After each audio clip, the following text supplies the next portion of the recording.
with you today. You feeling okay?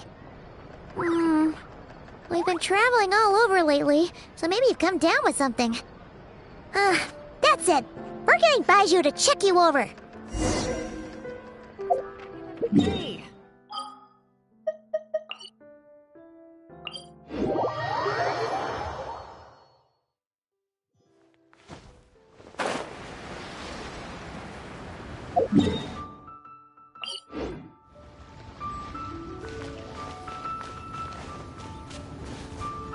Bring it!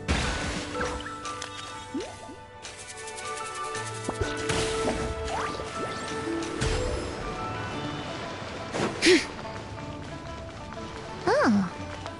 Baiju isn't in his shop. Oh, you're looking for Dr. Baiju. He's resting today, but he said to send any patients to the back room. Ah, okay. Thanks. We'll head on through.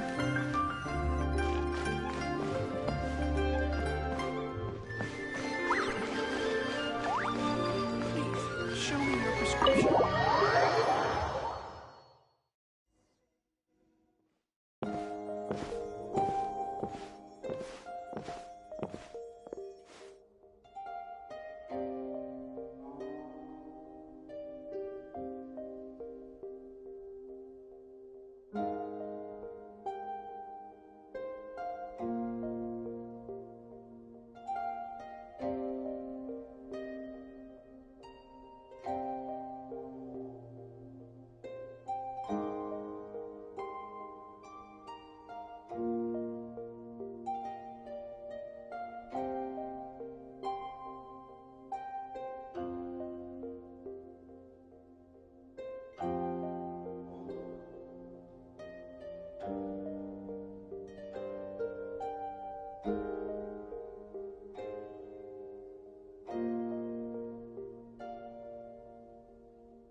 Traveler, Paimon, welcome. What can I do for you? It's the Traveler.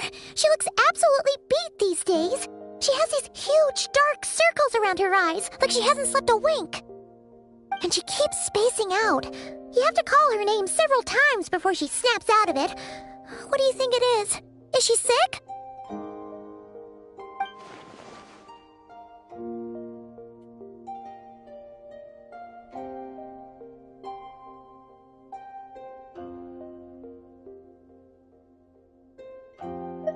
Very peculiar. In all the time we've been acquainted, this is the first time you've come to me with a health complaint. Come, let me take a look at you.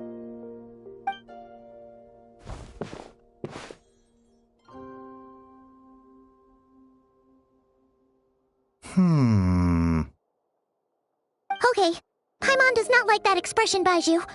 It's not serious, is it?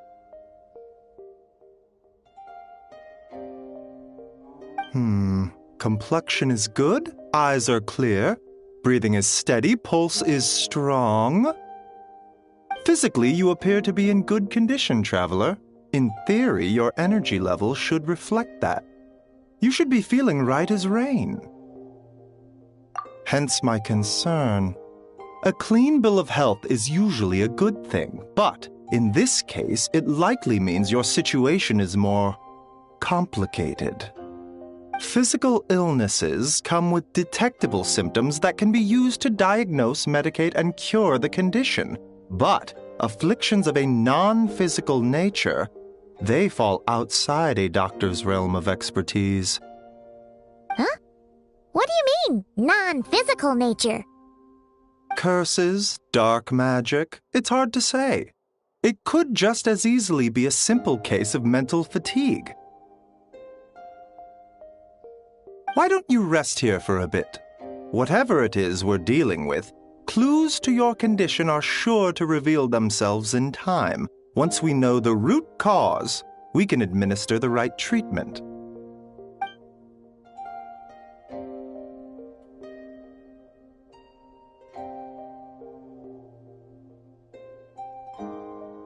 In the meantime, Changsheng and I will review the relevant literature for afflictions that present with mental fatigue.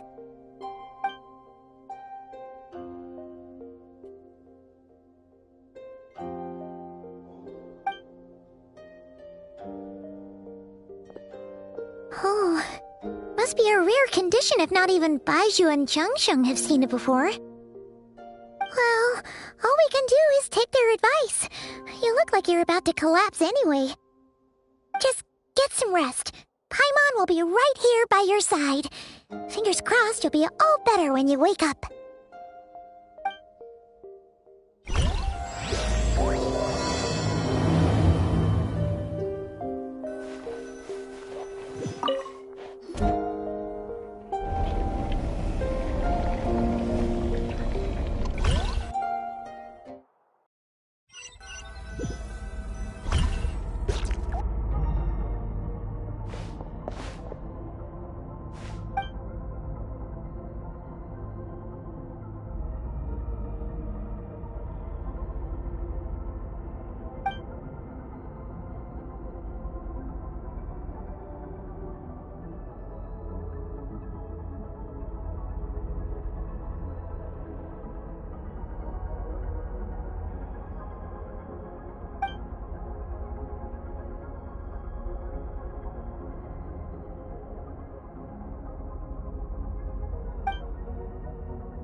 Rise and shine! Time to wake up!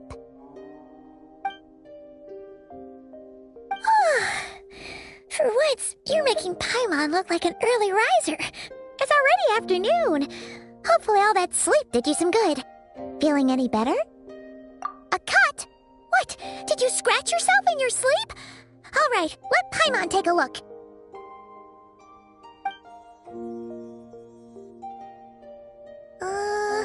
Nope, nothing there. Wait, did you have a nightmare? Okay, don't panic. Paimon heard that dreams tell us what we need by showing us the opposite. So, if you had a nightmare, maybe all you need is something to cheer you up. Come on, Paimon will treat you to something yummy.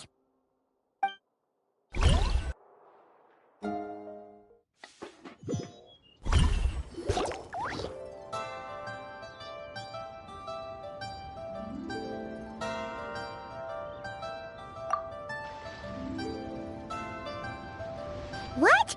So, in this dream, you were trapped in a weird place with thick fog everywhere, and then a spike came out of nowhere and stabbed you in the back? Oh. Okay, well, that's a new one. Are you sure it was a dream? 'Cause from the way you describe it, it sounds like you were really there. But then again, you woke up right where you went to bed. And you were definitely in a deep sleep this morning. Then, it's decided. Paimon will stay up and watch over you tonight. If anyone tries to mess with you, Paimon will beat him up.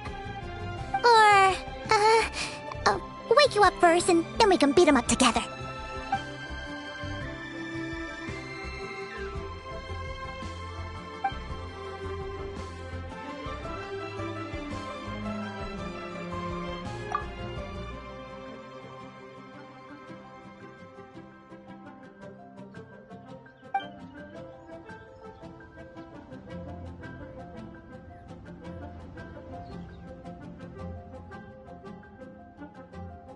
Something is missing. Did you just say something? The flesh remains whole, but the soul is incomplete. Left unresolved, the mind will wither away along with it. Ah! What the? Wait! Paimon remembers you! You're Child's master! Skirk? Right! What are you doing here? The last time we saw you was at the Primordial Sea in Fontaine, right? But then we left and never learned where you went after that. Child's been looking everywhere for you, by the way. What brings you to Wanmean Restaurant of all places? You came here looking for us? And were you the one behind that hocus pocus just now? Tell me, what is it that you saw?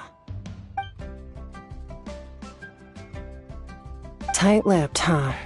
I suppose that's fair. You, I'll take a glass of wine. Oh, of course. Coming right up. We make this one in-house. It's not too strong. Enjoy. Chef Mao, I'll take a grilled tigerfish over here. Coming right up. If I knew we'd be this busy, I wouldn't have approved Shenhe's vacation. At the end of the day, what happens to you is of little consequence to me. I'm not here to try and win you over. Trust me or not, the choice is yours. If you want my help, now's the time to speak up. You have until I finish my drink. I was investigating an abyssal disturbance in the area and happened to notice you. Part of your soul is damaged, and the wound bears traces of abyssal corrosion. Need I say more? Neither of those things sound good.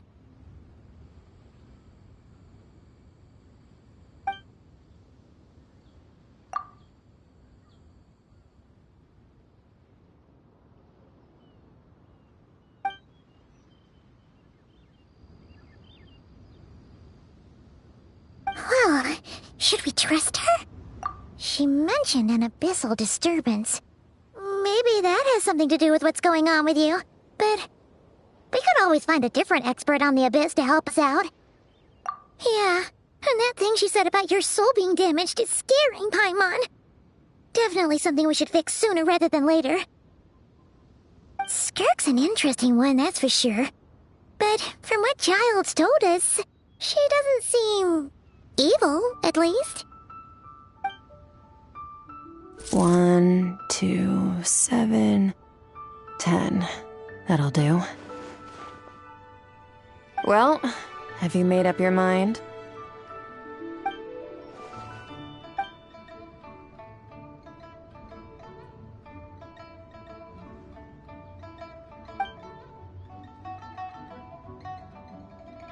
So, that's all we know, Miss Skirk. Ma'am, can you help us? So, you couldn't disperse the fog. I understand. Come find me in the Guili Plains when you're done here. Oh, and I left cash for the drink on the table. Settle the bill for me, will you? Oh, okay. Huh? She disappeared!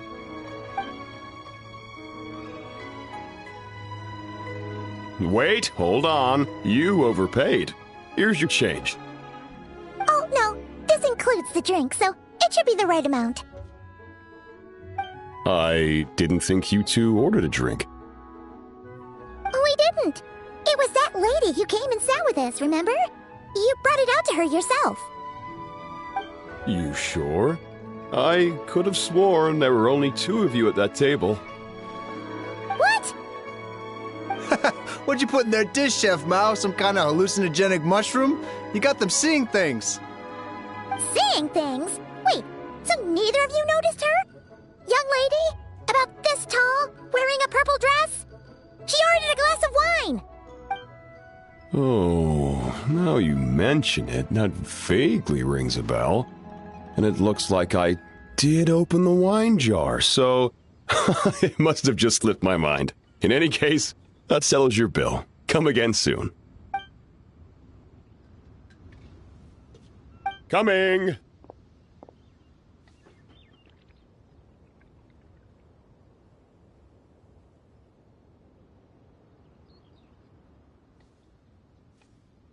Okay, what was going on there? It's like they didn't remember Skirk being there at all. Even Paimon was half convinced we hallucinated the whole thing. But that Mora she left for us was definitely real. Oh, this whole situation is giving Paimon the creeps. But anyway, she told us to head to the Guili Plains, right? Let's not keep her waiting.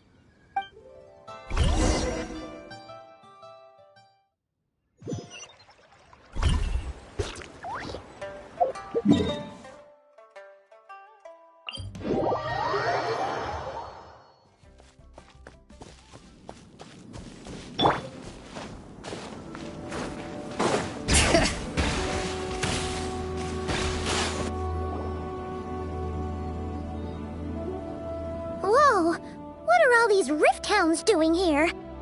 Huh, looks like they're collecting something. Huh. Well, let's go check it out.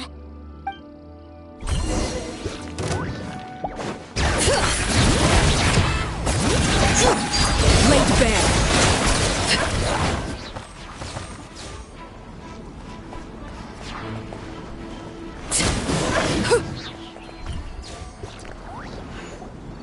So, this is what they were collecting. It looks kinda like...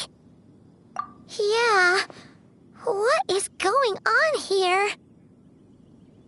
From the moment they are born, all beings with great power have an impact on this world. Even if their body is sundered and their soul extinguished, their influence remains.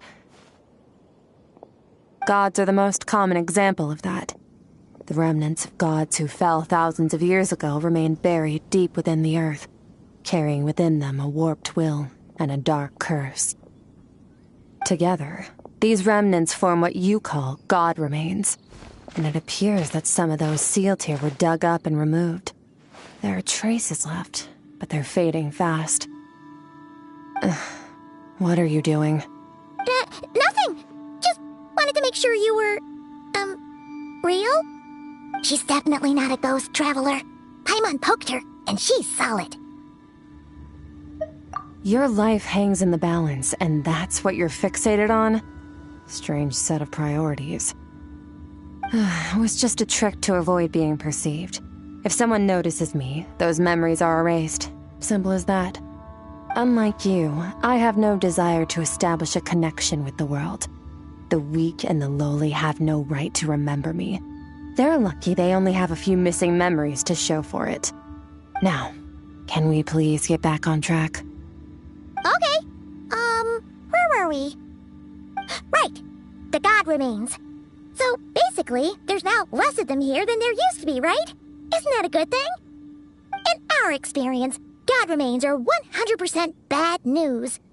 A lot of terrible things have happened because of them. Maybe it's a good thing by human standards, but power doesn't come from nothing, and it doesn't just disappear for no reason. The remains aren't just gone. They were taken. Very clever, traveler.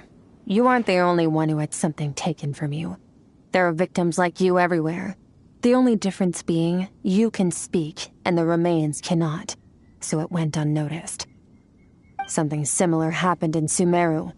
Within the span of one night, countless consecrated beasts were slaughtered, and a large amount of the god remains buried in the desert went missing. Of course, god remains are just one of the targets. The culprit is chipping away at sources of power all over this world, including the Stella Fortuna above. Wait, you mean... the stars? 42 of them have died out in the past few months alone. In Conria, people believed that powerful individuals have corresponding Stella Fortuna. Even should that individual fall, their Stella Fortuna would not disappear, but gradually evolve into a new constellation. Yet now, stars are disappearing from the skies entirely, and it's not hard to deduce what's happening to the power they contain. Something has been leeching power from this world like a parasite steals nutrients from a host. And now, it's no longer satisfied with the remains of the dead. It wants you. This time, it only took a fragment of your soul. But next time, there's no telling how far it could go. No one knows. All I know for certain is this. Getting back what you lost will not be easy. Considering how much power this entity has stolen, it must be a god-level being by now at least. But that's not the real concern. Souls are fragile things, and yours could easily be crushed if you go up against it. So you're gonna help us, right? We're going to help each other. You are my ticket to uncovering this thing's true identity. Well, great! You seem super strong, and you know a lot about the Abyss, so Paimon will take it. Don't get all mushy on me. All I'm doing is helping you get back to normal after a sudden crisis. And I should warn you, getting mixed up with me can have unforeseen consequences. We're on very different journeys. You don't want to be in my debt, trust me. You help me uncover the truth behind this entity, and I'll help you recover what you lost. This is a transaction, that's all. You would do well to remember that. Now, come along. Yeesh! You'd think she'd be a little friendlier since she's agreed to help us. But nope, she's just like when we met her in the Primordial Sea. So cold. Well, whatever. If that's how it's gonna be, then she doesn't deserve our friendship. What she does deserve is a super embarrassing nickname. Ah, Paimon's got it. Frosty the Lavender Melon. Serves that Ice Queen right. Anyway, the important thing is that we get that piece of your soul back. So, let's follow her and see what sort of plan she's got.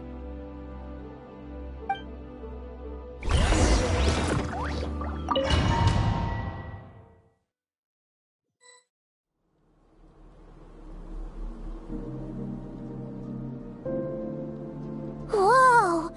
This place is way bigger than Paimon expected. Where are we?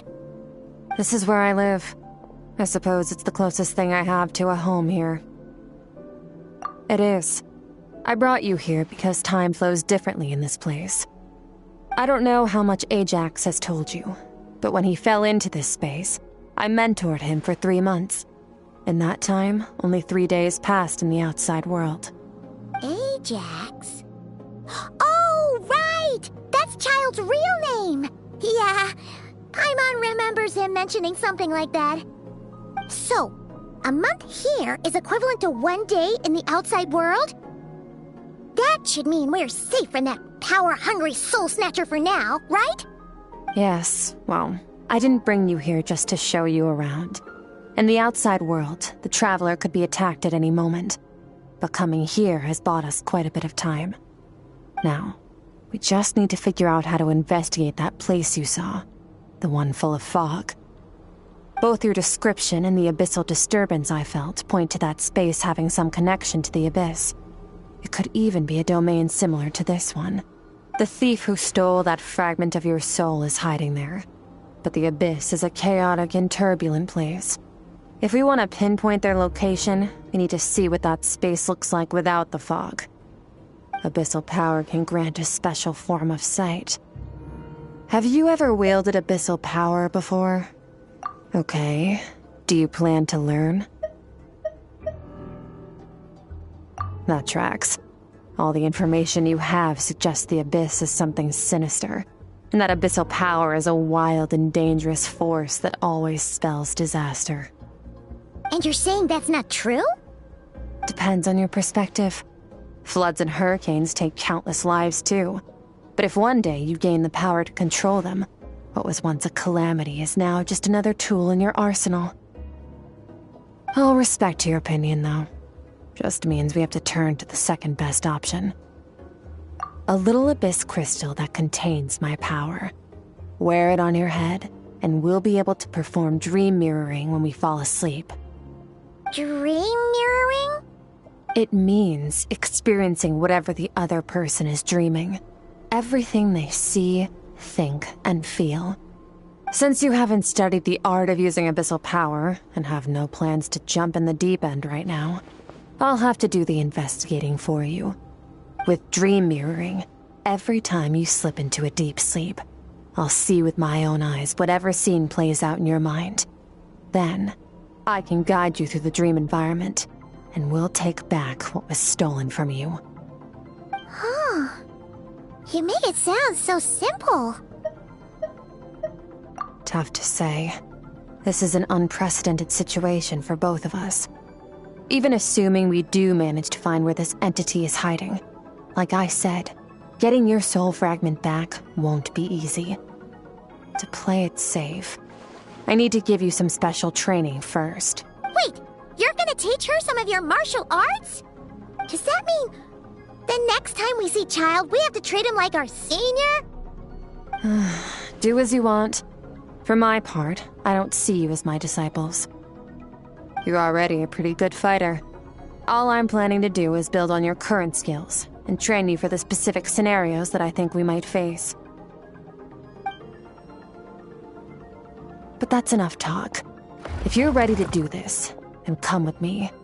Time might be more lenient here, but that's no excuse to waste it. Oh, she moves fast. Paimon can hardly keep up with her. So, special training, huh? Kind of a rare opportunity. With your skills, there's not a lot of people qualified to train you.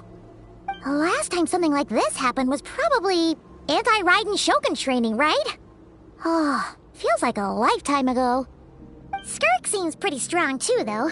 Remember how she said that the all-devouring narwhal was just her master's pet? Maybe we really will learn something here.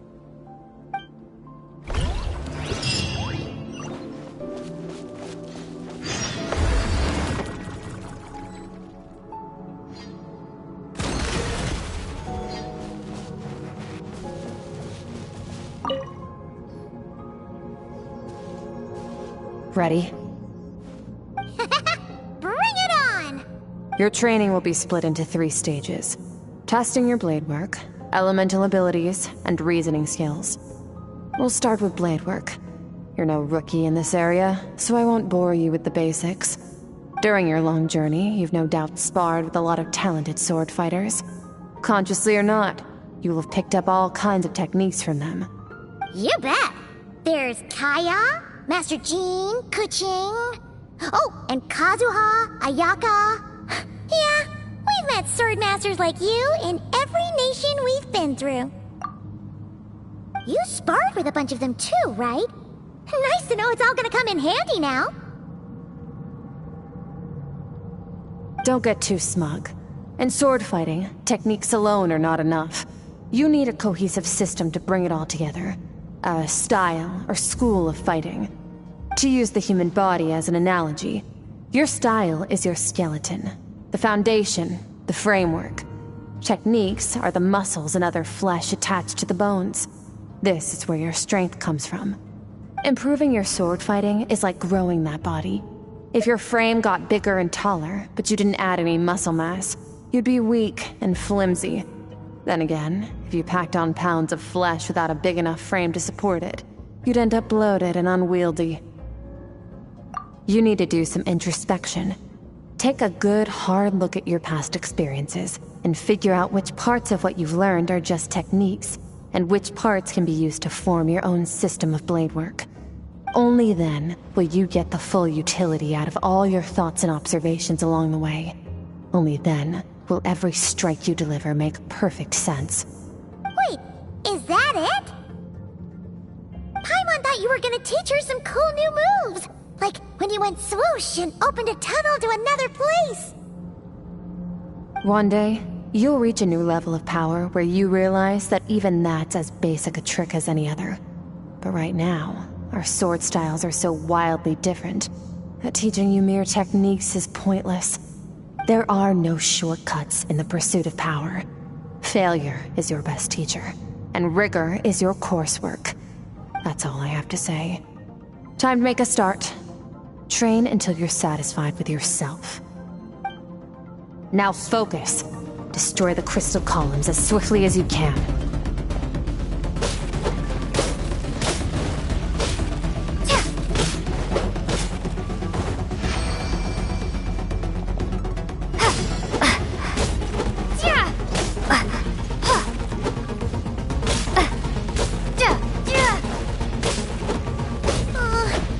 making Paimon's head spin. Hang in there, Traveler!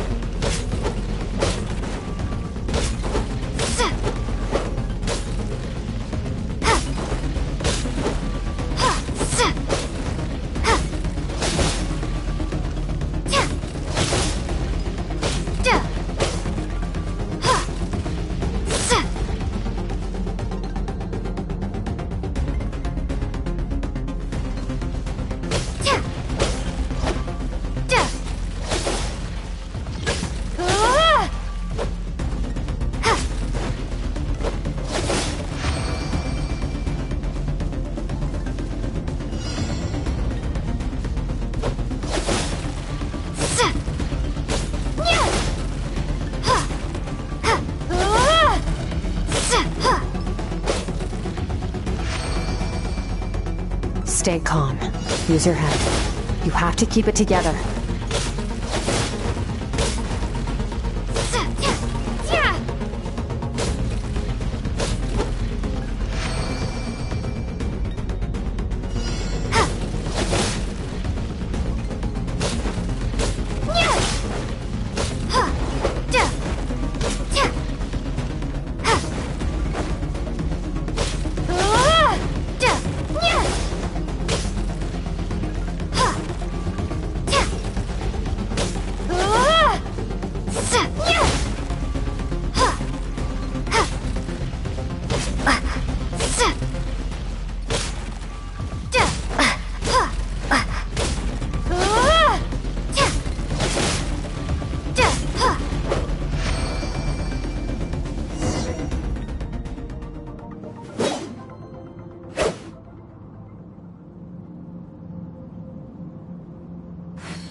This moment will be frozen in time. Cut to the chase.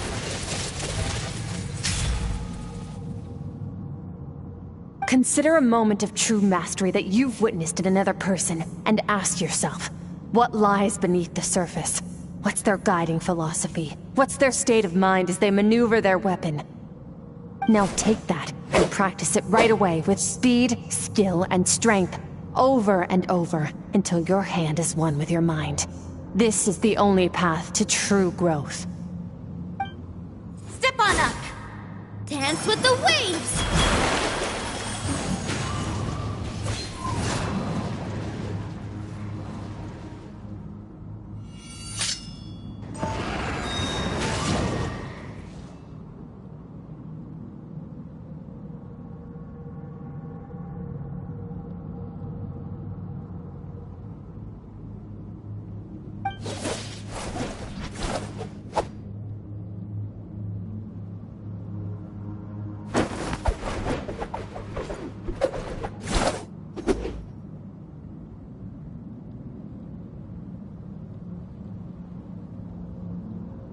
If you start to tire, empty your mind, but do not stop.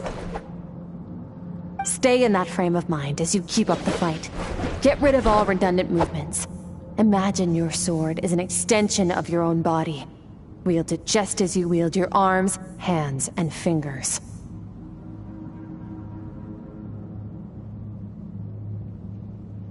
"'Twas on a deserted, moonlit night that the hero approached the vile dragon's limpid lair. Rain Cutter! Feathers fleeting wet, the white heron treads water, a sight without flaw.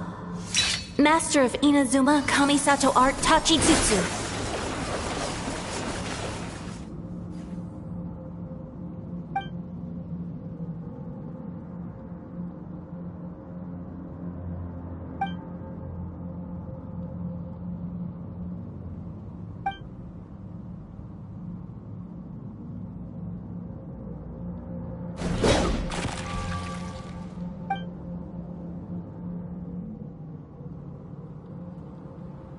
Huh. Looks like you've made some real progress.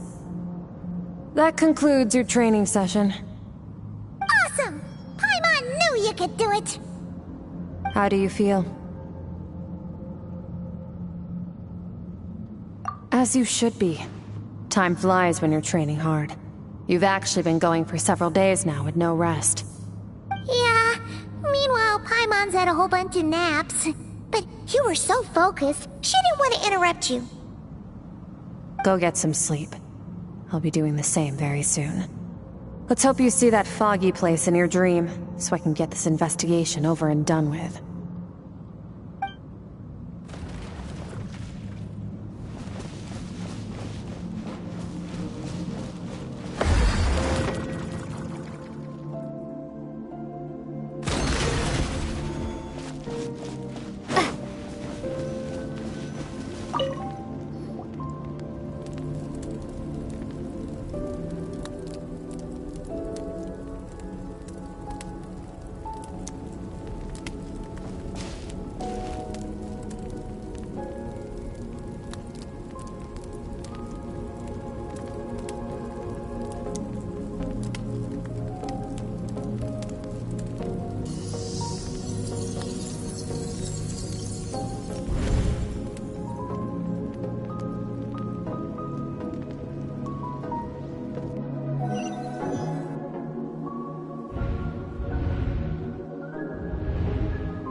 Skirk, why are you skipping classes again? We've talked about this.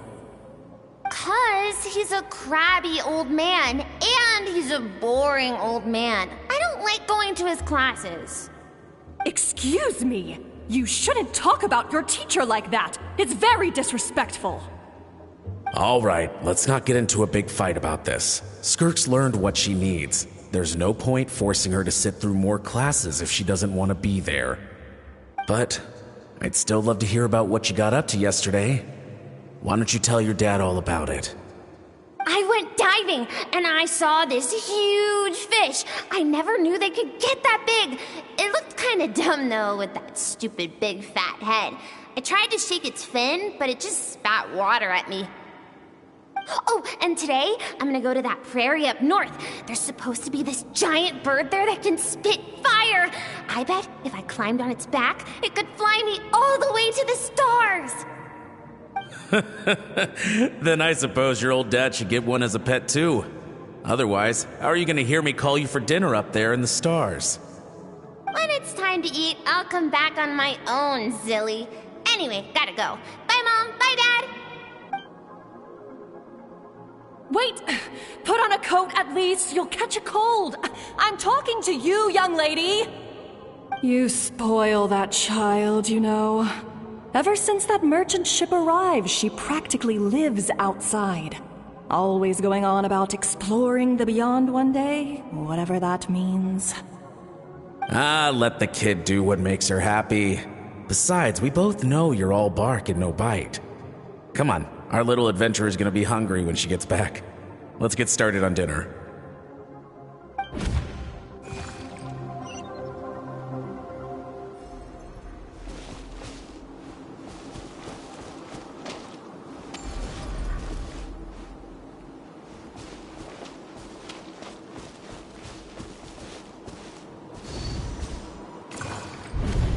The stars shimmer high above. But what lies beyond the stars? Mountains as far as the eye can see, an endless snowy plain, or maybe buildings taller than the sky, like the people from the merchant ship said. I can't be the only one asking these questions. The universe is fascinating. If only I could meet some other people like me. We could set sail together and explore every corner of the world. I'm sick of being a kid. There's so many amazing things out there, and I'm ready to see them all. But for now, I'm starving. Better get back.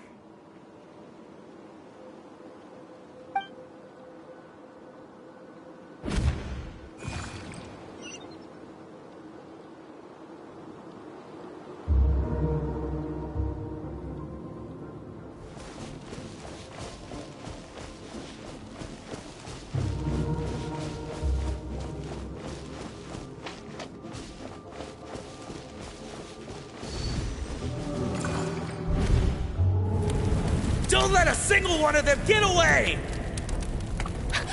No, please, spare the children! Stay back! They're coming! Run! Help! Eliminate the threat. Take them down! Don't be scared. This way! We'll never make it! Fire. There's fire everywhere. What happened? I told you we shouldn't have trusted these outsiders!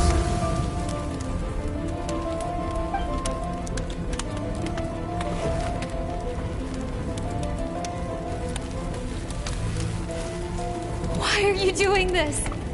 What did we do to deserve this? We welcomed you with our finest food and drink, showed you the best our home has to offer, gifted you cloth dyed by our own hands. And this is how you treat us? Run! Save yourselves! Captain, Zone 3 is clear and we have Zone 2 surrounded. Begin extermination. Remember the orders from upper command. No one is to be left alive. Rest assured, sir. We have enough munitions to annihilate these savages and burn their entire civilization to the ground. Good. The only ones who put up a real fight are that man and his wife, correct? What's their status? We shot the man in the ankles and the wife broke her wrist attempting to fight back. They won't be doing much more fighting. They're holed up in their home for now, but they won't last long. To prevent them from making some kind of last stand, we're planning to clear out the other zones first so we can send a bigger squadron to surround them. Well, well. Turns out some of these beasts do know how to use their claws. Now the threat these savages pose will be undeniable. Let them cling to what's left of their lives for a little longer. Once the other zones are cleared, I'll cut off their heads myself.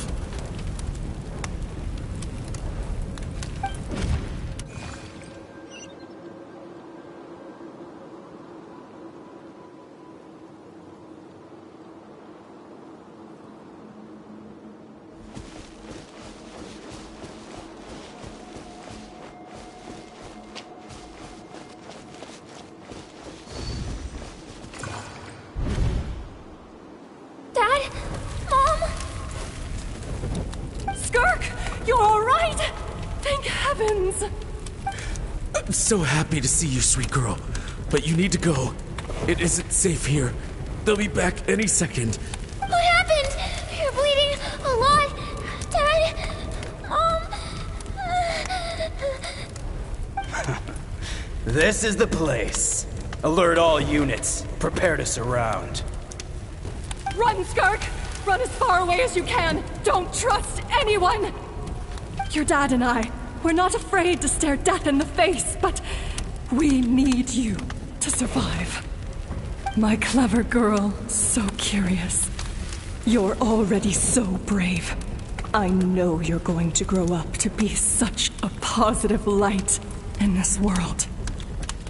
Whenever you miss us, just play this song. Remember, life is a gift. Don't let darkness claim it. Break down the door! Look what we have here. A savage that can pluck a tune. Well, the show's over.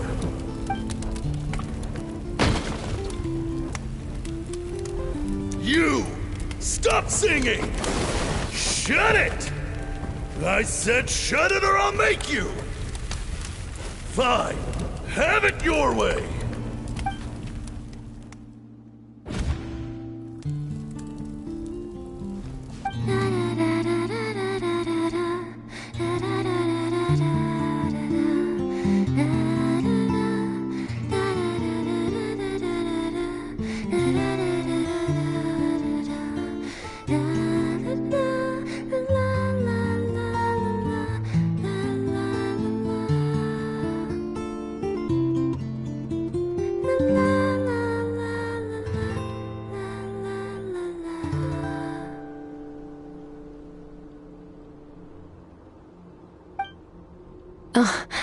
You're awake?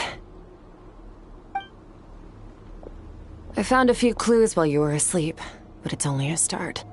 Now, time for the second stage of your training. This time, the focus is elemental energy. Come find me when you're ready to begin.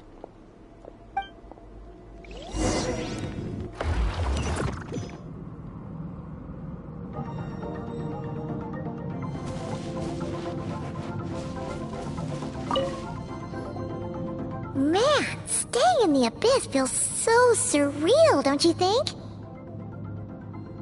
No day and no night. It's like time hardly exists. If we weren't careful to keep track, it feels like we'd have no idea how long we've even been here. Well, except for the fact that Paimon still gets hungry like clockwork. You go do your training. Paimon's gonna grab a bite.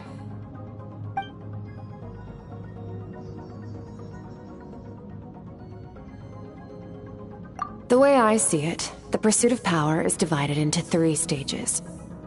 The first is mastering the use of standard weapons. Next is learning how to harness natural energy. And after that, you're free to challenge even higher dimensions. The natural energy of Teyvat is, of course, elemental energy. But that's not my area of expertise. I draw from a different source of power. Abyssal power, yes. Also known as the power of the Void Realm. My master, Sertologi, is a true expert in that area. After all, he was one of the group of 5 that infamously stole the all-encompassing power of the Abyss, an act for which the people of Conria gave them the epithet, the 5 Sinners. The elemental energy of Teyvat, on the other hand, is derived from the power of the Light Realm. These 2 forms of energy exist in direct opposition to each other. Suffice to say, there's not much I can teach you this time.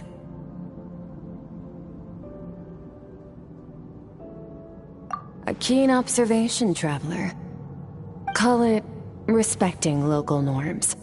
The Abyss stands in direct conflict with the will of this world. So, to make my life easier, I disguise my power to make it appear cryo-like in nature. It's a technique I learned from some Conrian ruins, known as the 7 Shifting Serpent. If you ever change your mind about delving into abyssal power, I can teach it to you. So I've heard. You seem to have a knack for removing abyssal power. But is purification really what's going on there? Like I said, power does not simply disappear. Just thinking out loud. Let's focus on your elemental training. That's what's gonna help us if the situation gets tricky. True growth comes from adversity, but only if you make the choice to pick yourself up again every time you fall. So, it's time to push yourself to the limit, and then keep pushing. This is the only way to advance at pace. Use the power of Animo to clear the field as fast as you can.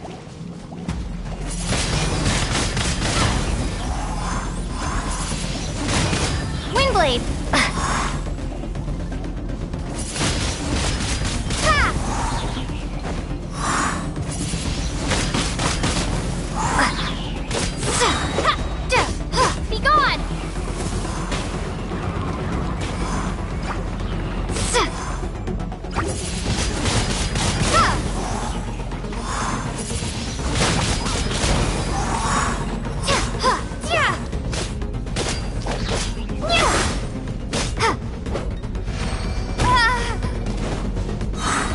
Observe your surroundings. Look for things you can use to tilt the scales of success in your favor.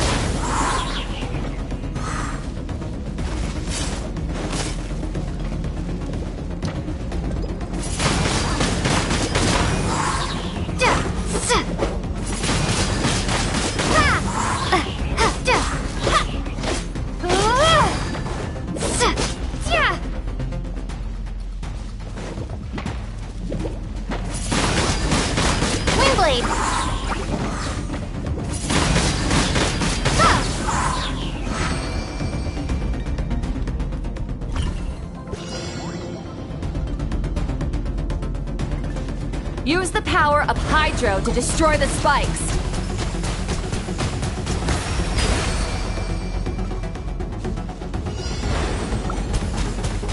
Faster. Don't give them a chance to strike you. You need to be quicker than you were in your dream. You can't afford another injury like that.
You need to understand what makes you special.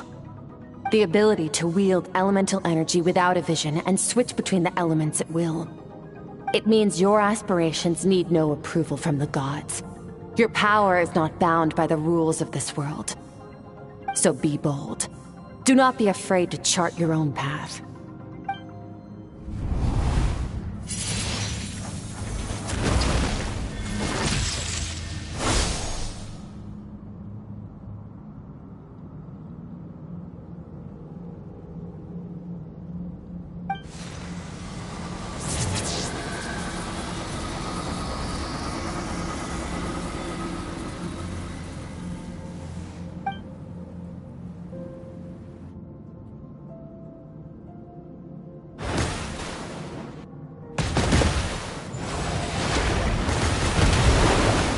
Very good.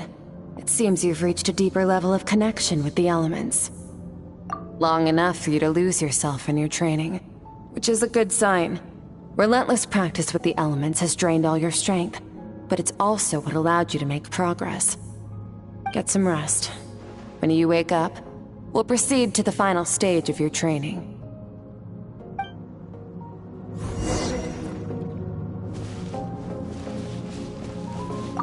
If you wish to master the elements at a fundamental level, you must see the entire natural world. Nature in all its places and forms. That is part of what it means to be a traveler.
What is the secret to power? Longing, hatred, self-preservation. No, it is fear. The fear of losing those you love. The fear of watching your home burn. Fear of loneliness. Fear of death. Fear is the source of evolution. It forces humanity to adapt to their environment and overcome hardship. It is in the process of prevailing over our fears that we surpassed first ourselves and then the rest of the world. That fear is now part of you. It calls on you to evolve. And it is time to answer.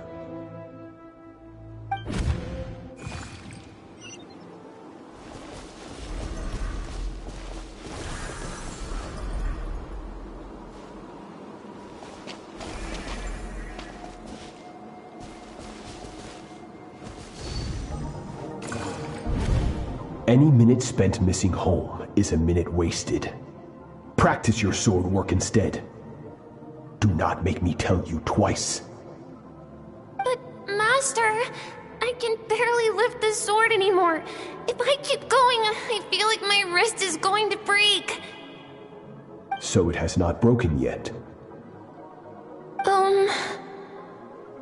Then pick up your sword and keep practicing until it breaks. I want to hear the cracking and splintering of bone. After all, bones can always be reset.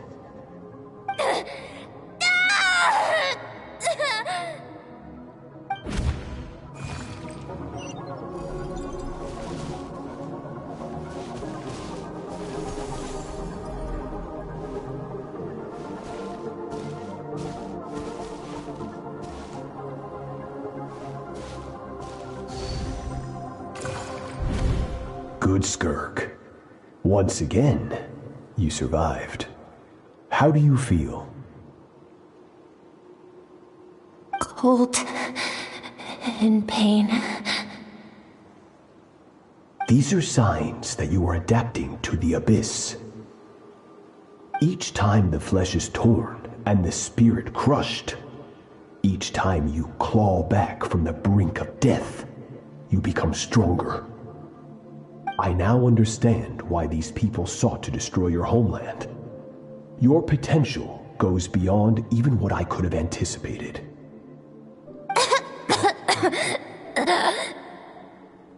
But you still have much to learn in your pursuit of strength. Your mind is rife with distractions. From now on, I shall show no mercy in your training. You must learn to shut out all the pointless emotion, crush the self that makes you weak, and become master over your physical form. Get up, Skirk. Wipe the blood off your face. Cut away the rotten parts of your flesh, and mend what is broken. Then take up your sword.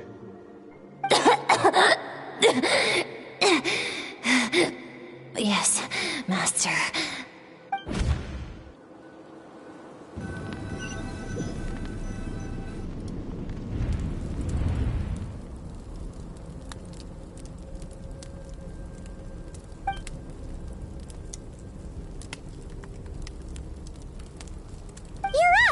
Hopefully you got some good rest. Skirk said to tell you that she's ready to start the final stage of your training whenever you are. So, want to head over now? Or did you want to wait a little?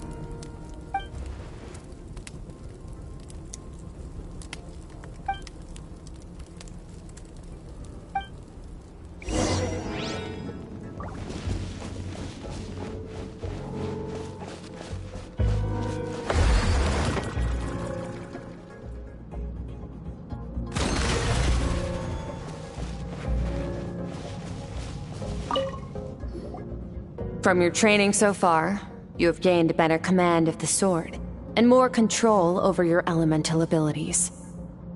That's only part of it. Experience is the real teacher. Your journey, the friends you have made, the dangers you have faced. These have taught you more than I ever could. Now, it's time to focus on how you react under pressure. You must be able to think rationally, even in unpredictable combat situations.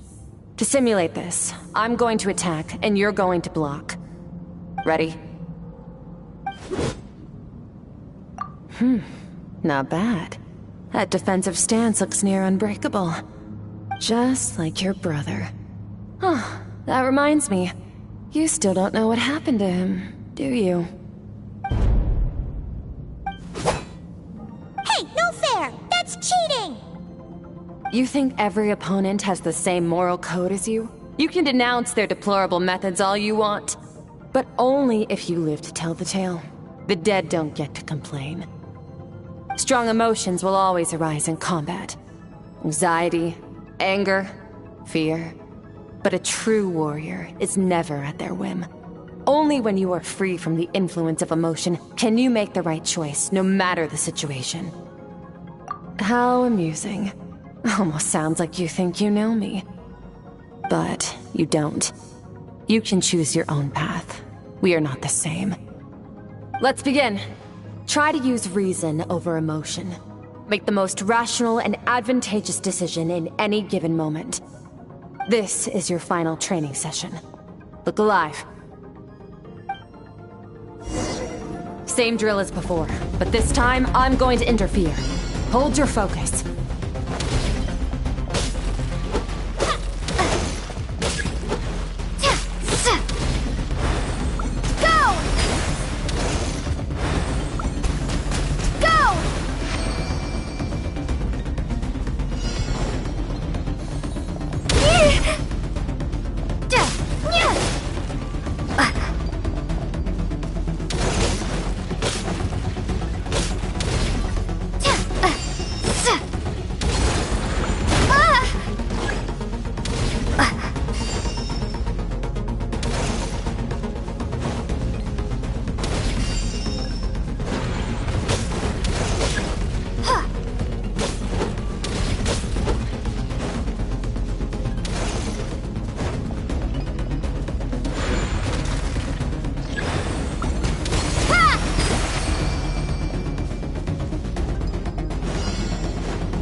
Not bad. Better than I expected.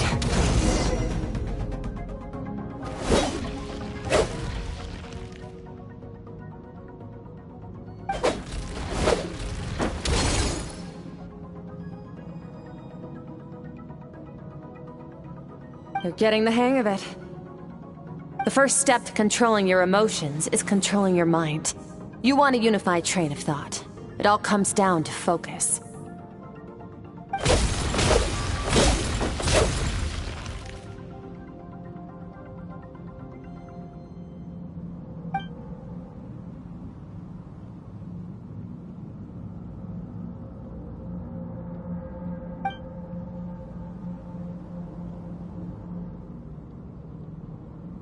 Your mind is rife with distractions.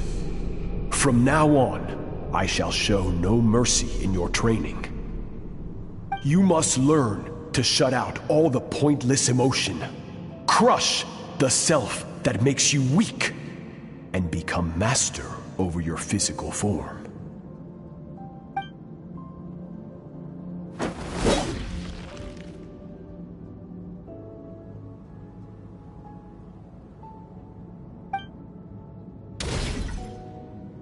Stop.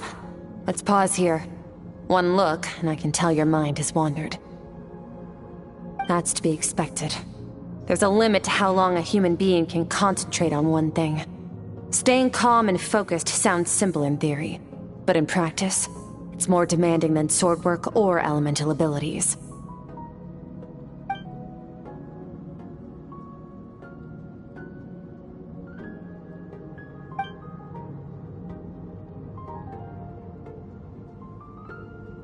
Get some rest. No point training further if you're already dead on your feet. Like I said at the beginning, the only goal of this training is for you to reach a point that you're satisfied with. You managed to push past your limits, which is a good start. You can be proud of that and sleep well knowing that you've earned it.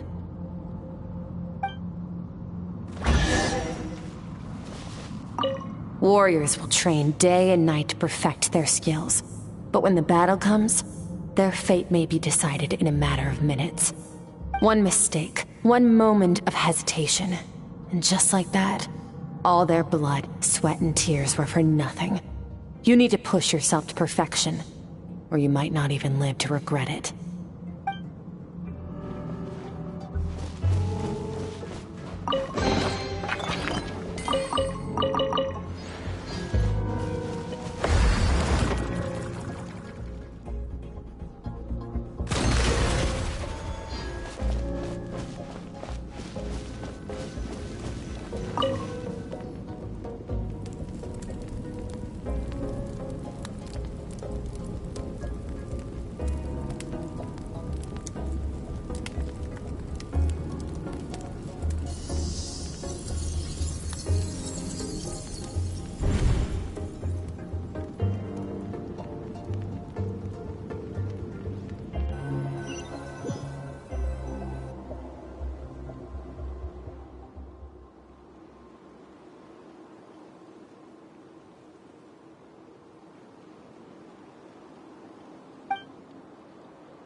Skirk is amazing. She faced down that terrifying giant and cut its head clean off. Oh, she got hurt though, didn't she? I heard it was pretty bad. Yeah, well, that's a given. But the moment she was on the mend, she got right back to practicing her sword work. I heard Master suffered a grave injury once too.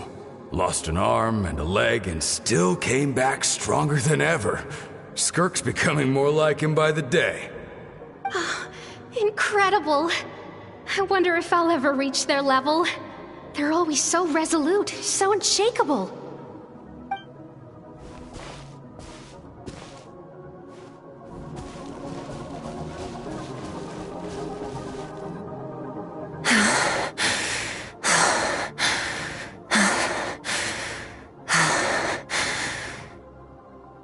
Pathetic. You're not even trying. You're so much weaker than you think. Skirk, have you become a positive light in this world?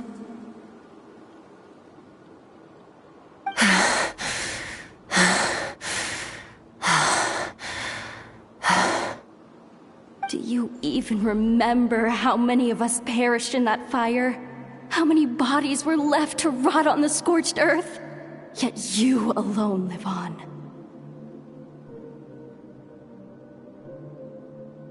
Keep your gaze fixed on your blade. You don't deserve to rest.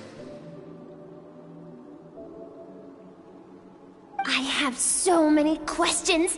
I just want to jump in a spaceship, explore the whole universe, and get answers from the stars. I just need to wait till I'm grown up. Then, I can do anything.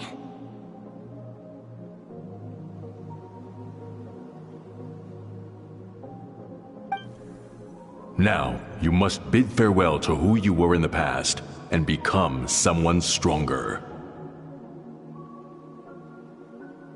Run! Skirk! Run! Only death awaits us here.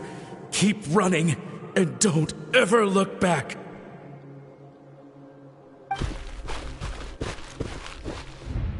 Ugh.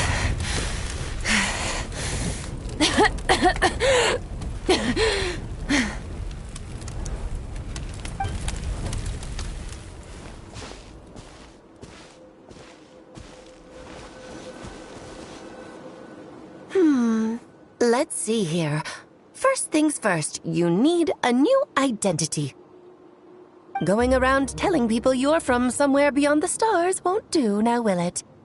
How about saying you hail from beneath the earth instead? As the Conrian saying goes, venturing out into the universe and down into the abyss are the same in that both are braving the dark unknown. Well, I'm a visitor on this planet, so I'll follow the rules. Ah, splendid. That saves me quite a bit of trouble. Let me offer you a piece of advice in return, although it might not be what you want to hear. I know the pursuit of strength is important to you, but taking a moment for yourself every once in a while is never a bad idea. Ignore her existence for too long, and there will come a day when you can no longer hear her voice.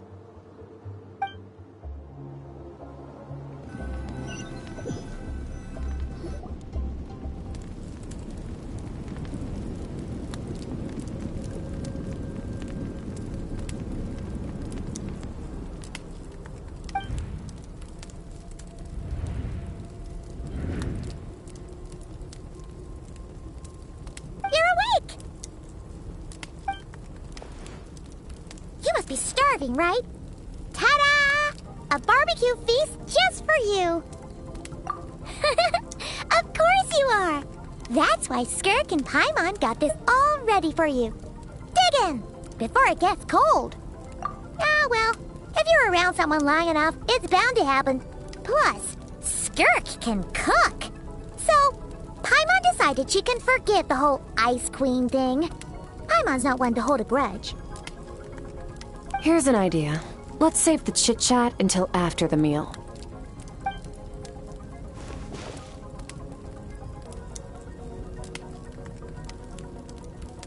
Ugh, so full. Okay, it's Paimon's turn to sleep now. Wake her up when it's time to go.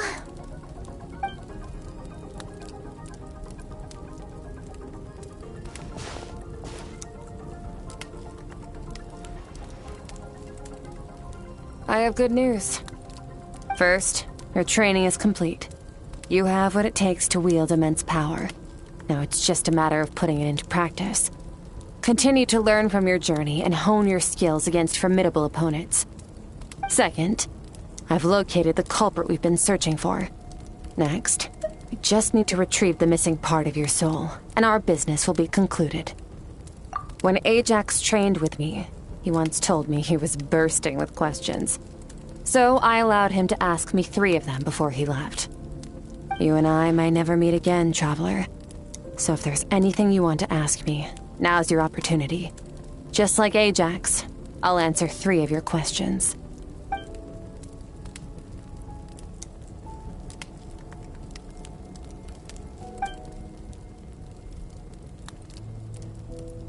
Okay, not the angle I was expecting. What makes you ask that?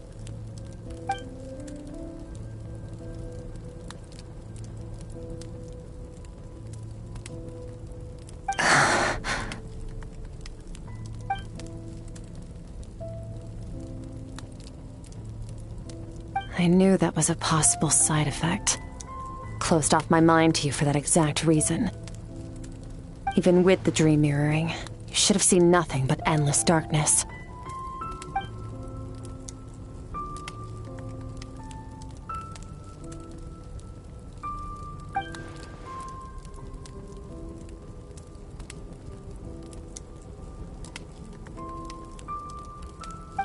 Whatever.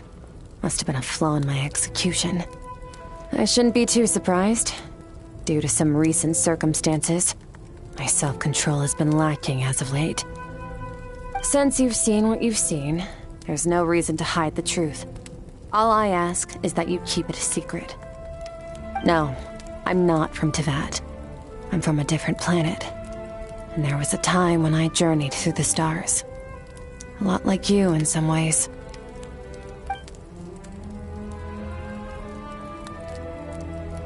No, we're different in that respect. You're influencing the fate of this world. But me, I'm just passing through. Several hundred years ago, my master, Sertologi, opened the border between worlds and sent me here. But this is not my home. And one day, I'll return to the vast unknown of space. So, there you have it. On to your second question.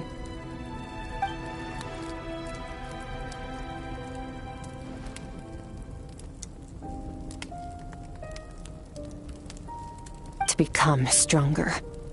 For certain reasons, I need to bridge the power gap between me and my master as quickly as possible. But first, I need to understand the source of his strength. To do that, I need to follow in his footsteps, walk the path he once walked, and somewhere along the way, I'll find out how to defeat him. That is my sole focus and purpose. Okay. You have one question remaining.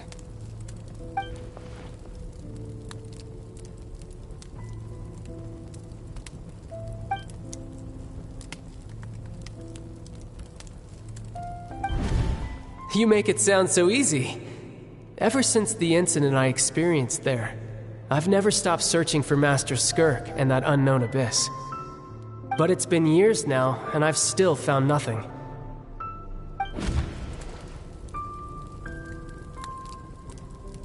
Well, your last question?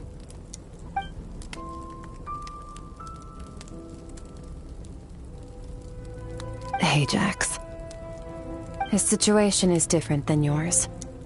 Before you ever crossed paths with me, you'd already encountered many formidable people, studied their techniques, and developed your own skill set. So, during your training, all I had to do was build upon that foundation. But Ajax was so young when he came to me. A complete blank canvas. Children can't help but imitate their role models. In the long run, that would only hinder his growth. Once Ajax has enough strength in his own right, I will allow us to meet again. Until then, let that motivate him to reach his full potential.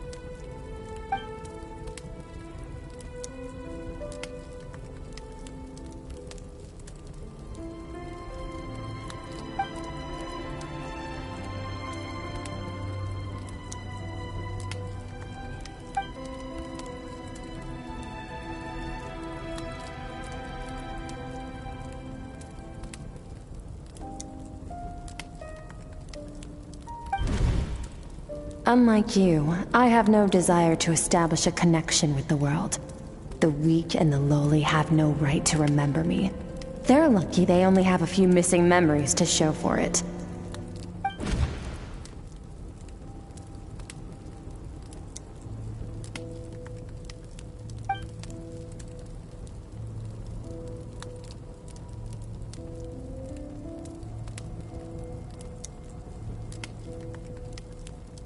Wake up your companion. It's time to go. Oh, and everything I just told you. Best keep it a secret from her as well.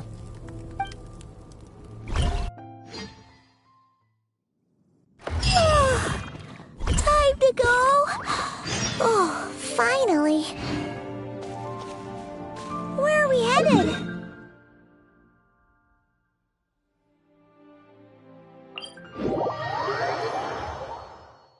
Just follow me.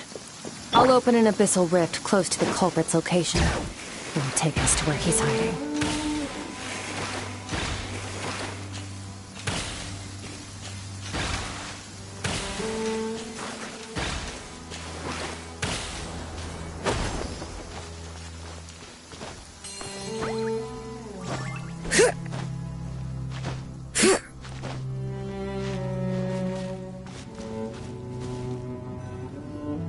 Wait, this is near the chasm, right? Yes. If we enter from here, we'll be able to reach that place from your dream. You have some experience with abyssal domains by now, but still, This is someone else's territory. Best to proceed with caution. Don't worry. Paimon's an expert at hiding behind other people for safety. Oh, but, that means you need to stay safe, Traveler. All right. Remember your training. Time to put it to use.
Float behind you.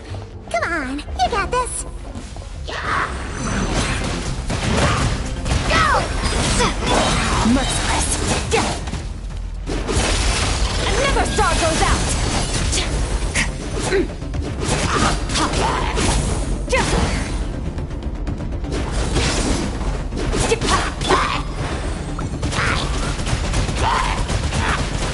Hey, what are you two doing here?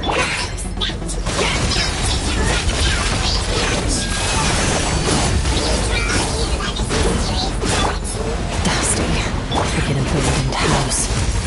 Let's press on.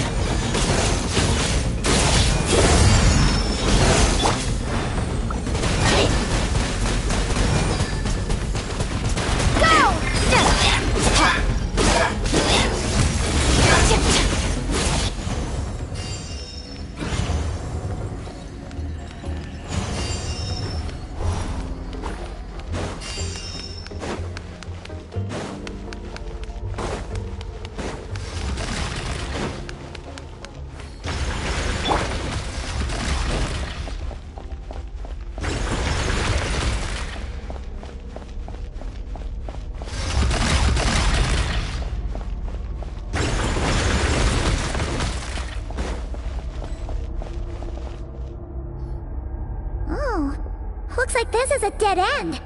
Did we make it to his hiding place? Ugh, this fog is making it impossible to see anything! This should be the place where you were attacked, Traveler. The missing part of your soul should be nearby. Can you sense where it is?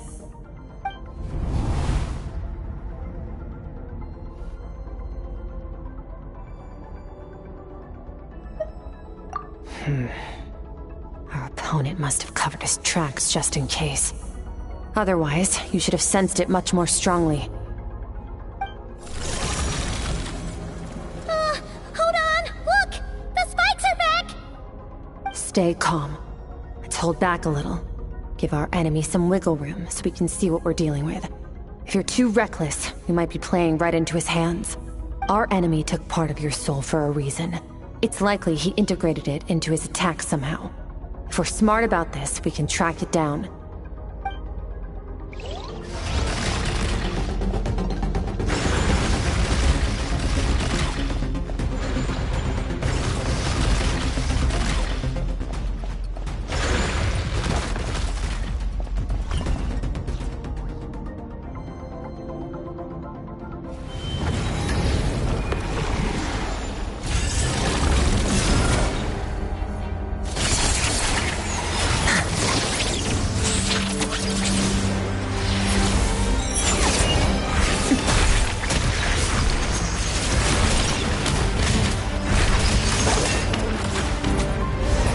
From the start, the attacks have been focused on me.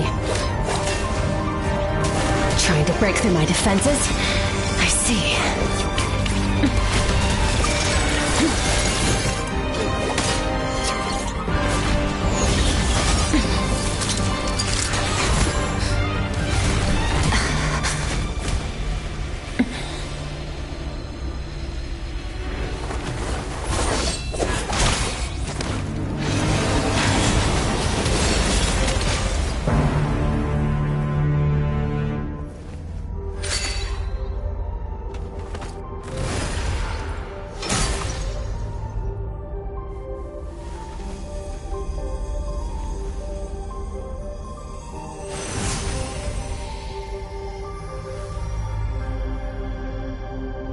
There.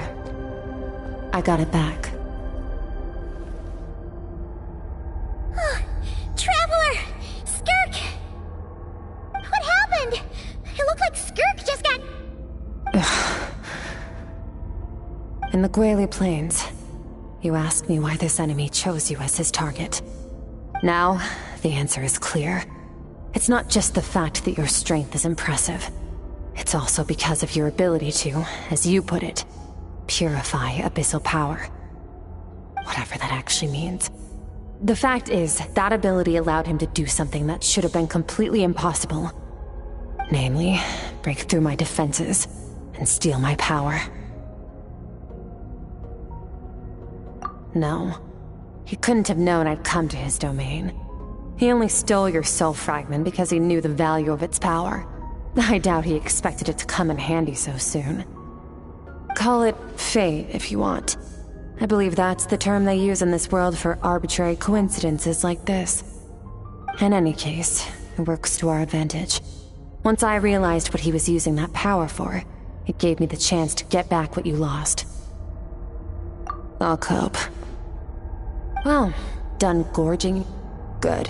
Time to answer some questions. How did you get the power of the all-devouring narwhal? The all-devouring narwhal? Oh, of course! Paimon knew that spike thing looked familiar. It looks just like that narwhal's horn! I highly doubt you acquired that power through your own strength. Tell me I'm wrong. You're desperate enough to scour the land for god remains and whatever vestiges of power you can find. That alone proves you wouldn't be able to defeat a creature like that. Which leaves one possibility. You know my master, the Foul, Sertologi. The Foul? Who dares call him Foul? Sertologi.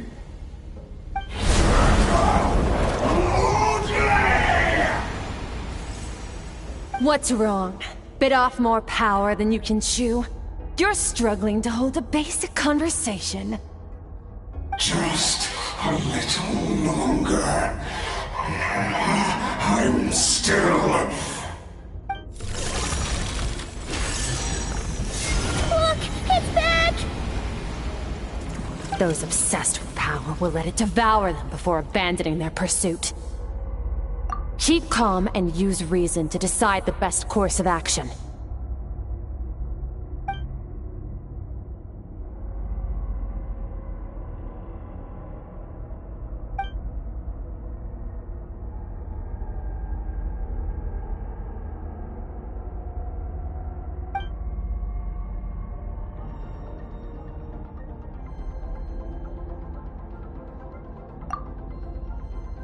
Wise decision. Final victory doesn't always come after a single battle. You've got your soul fragment back, so we both got what we came for. Let the enemy draw breath while he can. It won't be for long. Get us out of here, Traveler. You'll need to lead the way this time.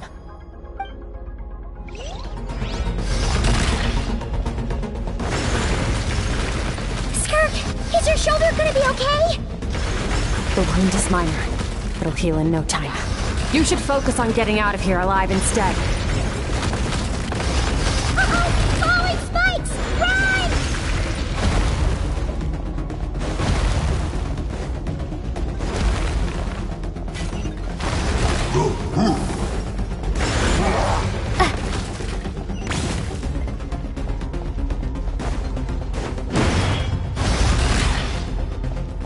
Watch out! Looks like this place is about to collapse!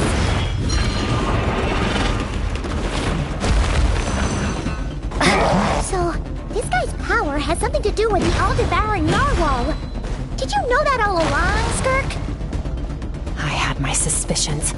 That's why I decided to investigate in the first place. But suspicions only get you so far. I needed to verify it for myself.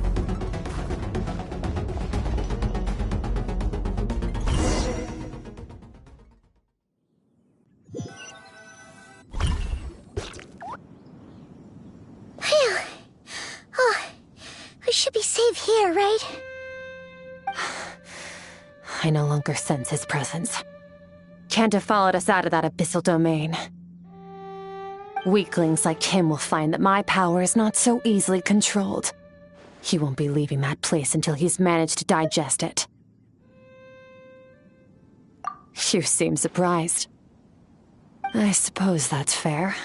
You've seen but a fraction of what that whale is capable of. That gaping maw could swallow a planet whole. It's called the all-devouring narwhal for a reason. Devouring is what it does best. It can extract power from anything, dead or alive, as long as it manages to make physical contact.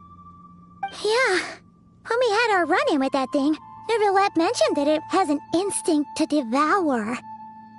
Your dragon friend recognized the nature of its abilities and used the power of Hydro to protect you. That worked because it was in a satiated state, so it was somewhat less aggressive than usual. It's a different story when it has no more power to feed off of. That's when its true voracious nature kicks in. It could devour everything on the planet in that state, which is why I cast it into that void space. But I hadn't counted on there being anyone left on this planet capable of wielding its power. To me, that says he must have encountered the whale a long time ago. Meaning, he must have known my master. Exactly. It told me everything I needed to know. Hence why I said we both got what we came for.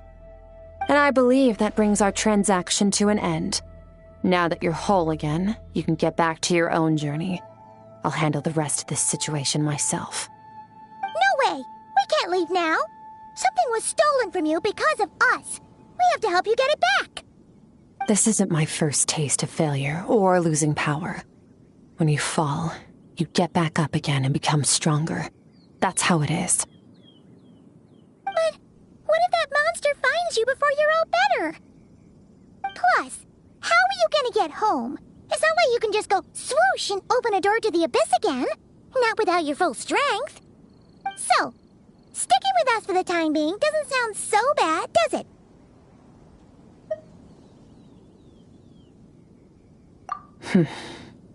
Fair enough. Then take this. What is it? A bag of Mora. Nothing in this world is free. I know that much. I'll leave the planning to you. Hurry up and decide where to go. We shouldn't linger. We should take Skirk somewhere she can rest. But where? He'll know something about Master. I'm sure of it. Next time, I need to be ready. Oh, this. It's a star crystal suit. Abyssal energy is scarce in Tevat. Wearing this helps me access it more freely. It stores concentrated abyssal energy that I can draw from on the go. When the energy runs out, it reverts back to its original form. Fine. It was just a scratch. It'll take time to recover my strength, of course. But adapting to situations like this is nothing new for me. Found somewhere to rest. Well, lead the way then.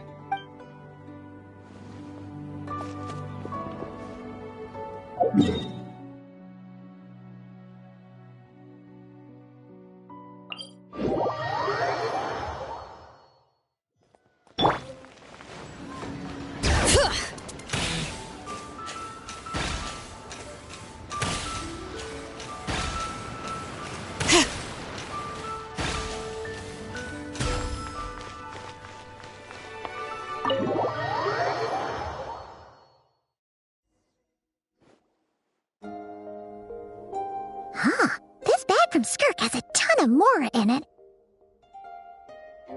Does she have a job or something? Wait, no. After what we saw at Wamin Restaurant, that seems impossible. Can you imagine? It would go something like,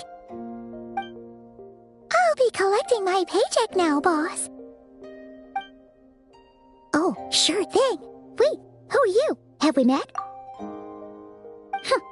Can't hold a job if you make everyone forget about you.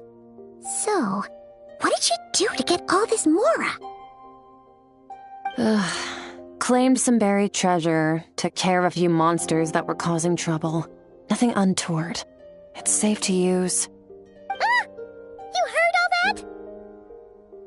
A sonorous voice like yours is hard to miss. I wouldn't be surprised if the sound of it traveled to the nearest mountaintop. Then, did you by chance happen to hear Paimon's little, joke earlier? You mean when you called me Frosty the Lavender Melon?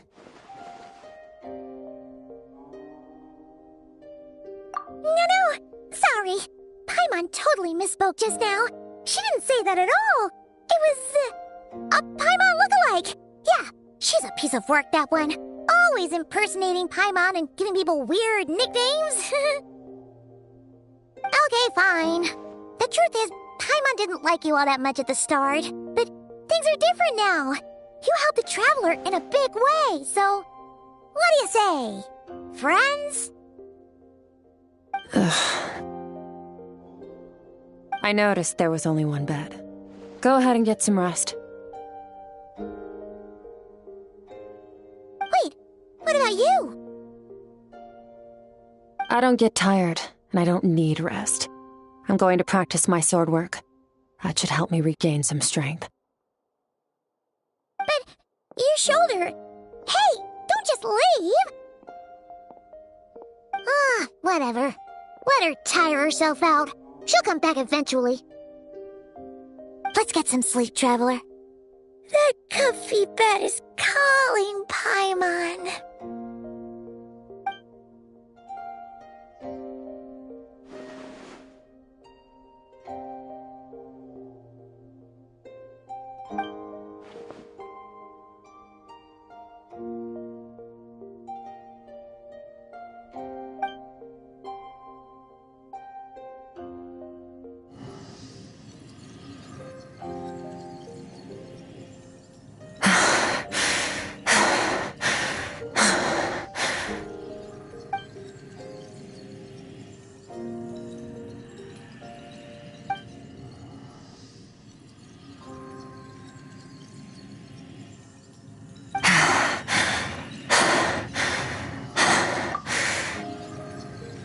Quiet.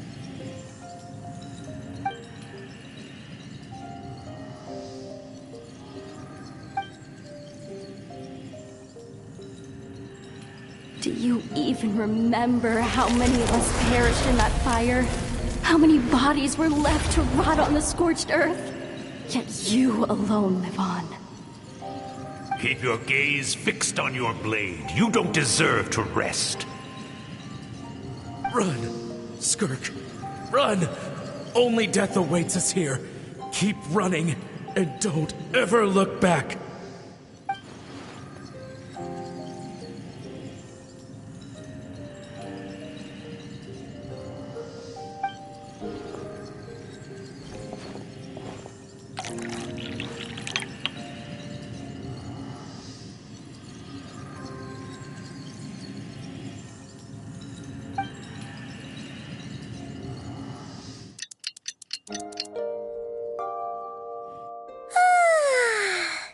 Getting an early night's sleep is the best. That bed was so comfy. Wait, Skirk? Have you been sitting out here the whole night? The bed's all yours if you want it.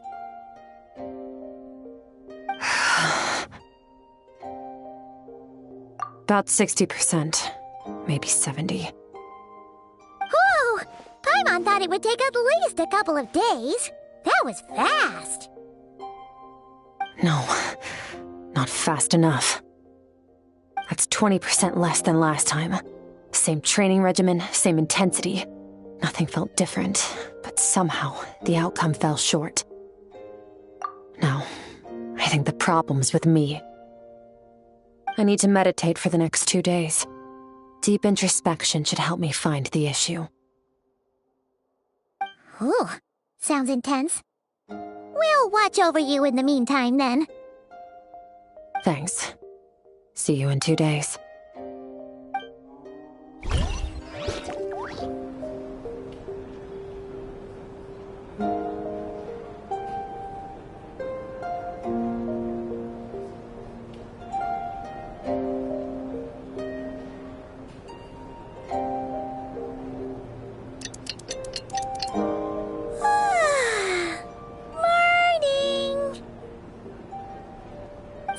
Still meditating, huh?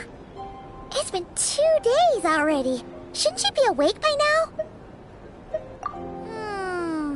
Paimon can't think of anything we can do to help. Oh, wait! Breakfast! That's it! Paimon will go get breakfast!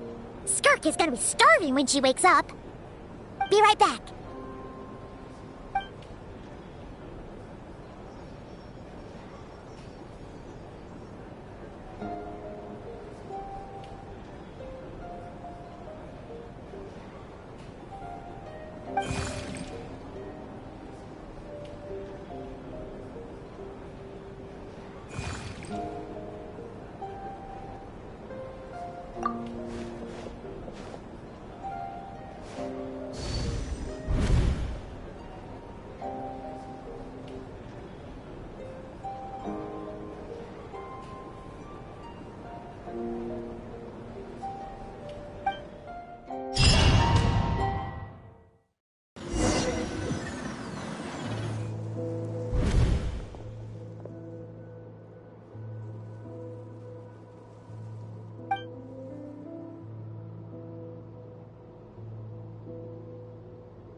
That's right.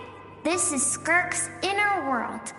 Think of it as the threshold between the soul and dreams.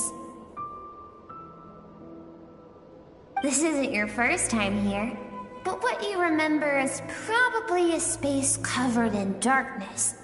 I only managed to illuminate a small portion for you back then.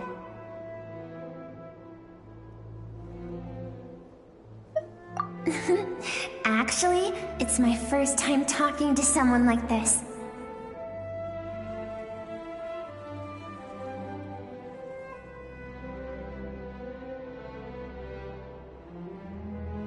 I only managed to break free and bring you here because the injury weakened her power. I guess that's why I can speak again, too.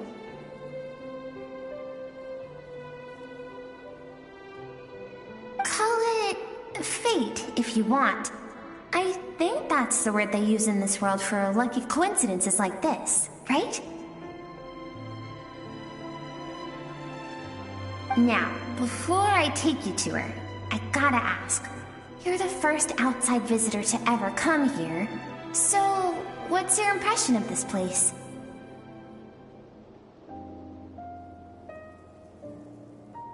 Oh, you noticed. This river represents Skirk's strength. Strength accumulates over time. It is the summation of a person's lived experience. So this river is where all the fragments of Skirk's life should converge into a single stream of memories and emotions, flowing forward as one. But as you can see, this river has been severed numerous times. It's because Skirk doesn't like who she was in the past. And all she sees reflected in the river is a disgraceful shadow of who she was. She cuts through water and rock with the sword of reason, severs her connection with the past, and begins anew.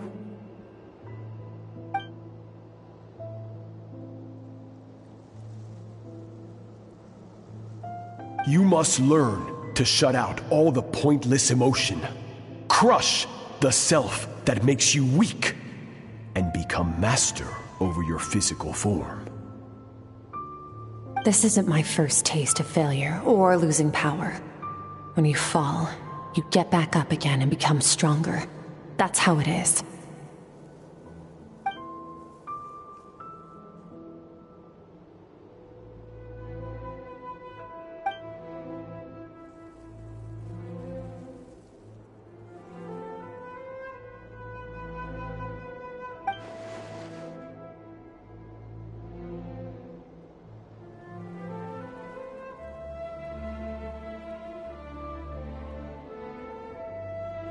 The answer to one mystery invites another question, I see. Let's follow the river upstream. There among the cliffs, among the memories etched into her heart, lies the truth of it all. Soon, you'll understand everything.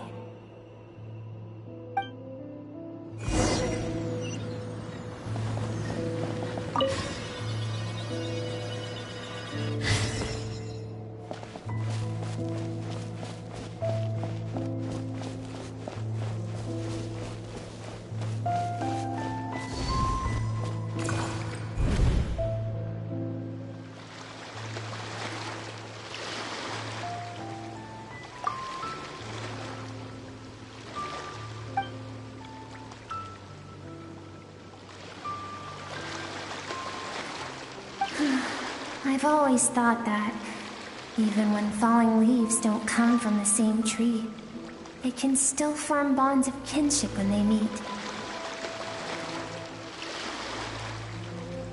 Like meteors, you both made a journey through the stars. Both travelers who have landed on a planet that is not your home. Yet, when she first noticed your presence, although she hesitated for a moment, she still chose to walk away, indifferent as ever.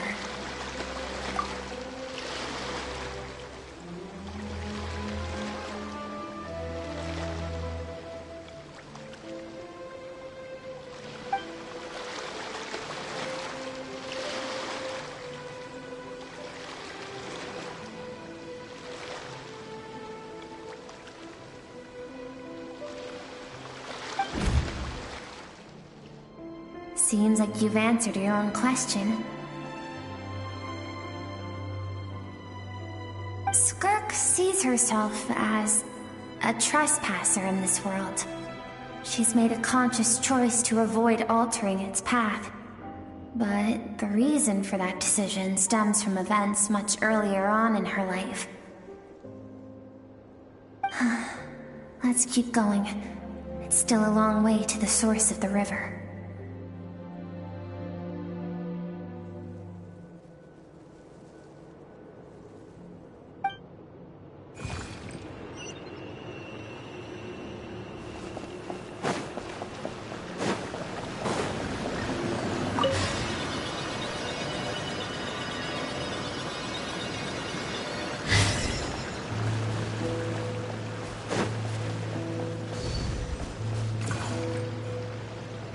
You now have what it takes to wield immense power. From this day forth, I shall teach you no more. No one can become a worthy warrior through imitation alone. I have given you fangs and claws. Now, you must learn to hunt. You wish me to travel the world beyond on my own, Master?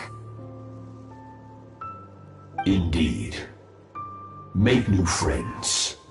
Embark on your own journey. And piece together a new future from the shattered remnants of your past. We will still have contact through the abyss. But know this. One day, I will take the life you worked so hard to rebuild and reduce it to ashes. Just like the fire that haunts your mind. Why would you do that? I have told you before, fear is the catalyst for human evolution. You have tasted loss.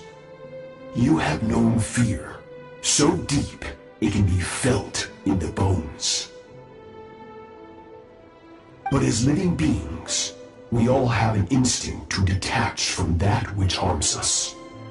And thus pain dampens over time, and the acrid taste of fear becomes but a distant memory. Yet now, I have bestowed upon you the gift of fear eternal.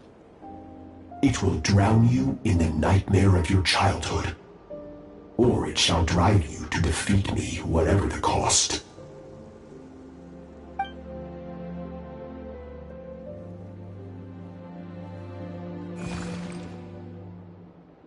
That is what Skirk's master, the foul Sertologi, looked like at one point in time. Of course, as a higher being, physical form is a triviality to him.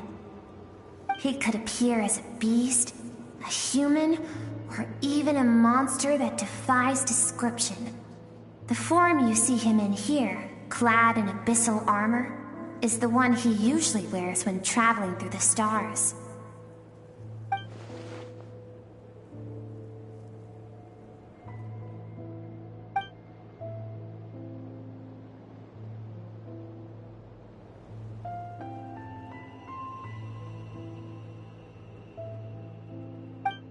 For certain reasons, I need to bridge the power gap between me and my master as quickly as possible. But first, I need to understand the source of his strength. To do that, I need to follow in his footsteps, walk the path he once walked, and somewhere along the way, I'll find out how to defeat him. That is my sole focus and purpose.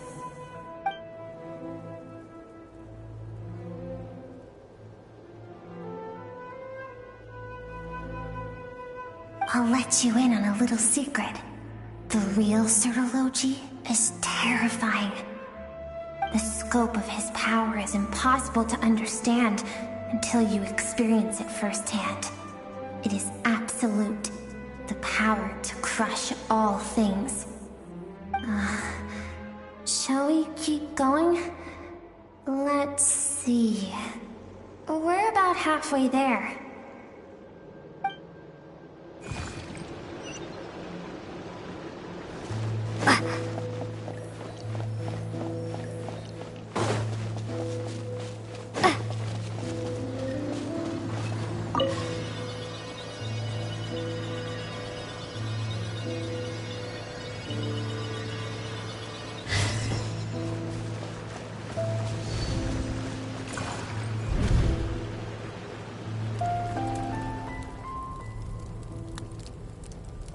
We've made it quite a ways already.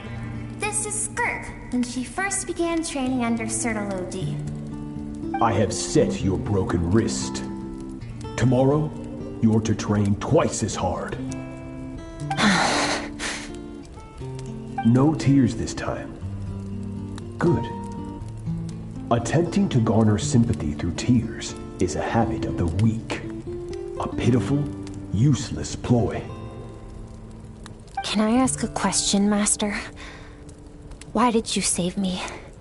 I keep thinking, maybe it would be better if I had died.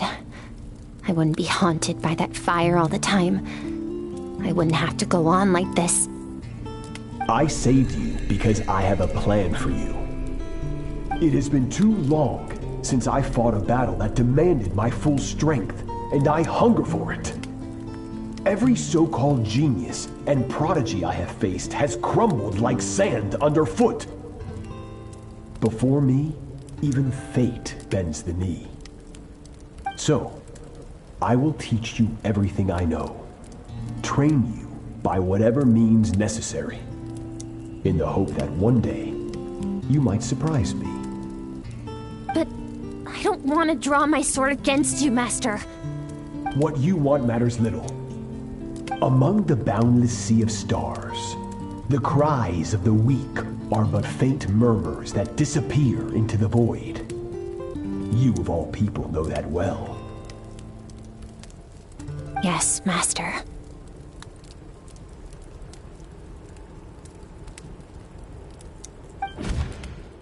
From that day forward, all she knew was grueling training, emptiness, and fatigue. After some time, her talent bloomed, and she gained control over her emotions, like her master. How should I put it? It was not that human emotion disappeared from her heart, but that reason came to dictate all she was allowed to feel. I suppose it was at this point that she became the Skirk you know today.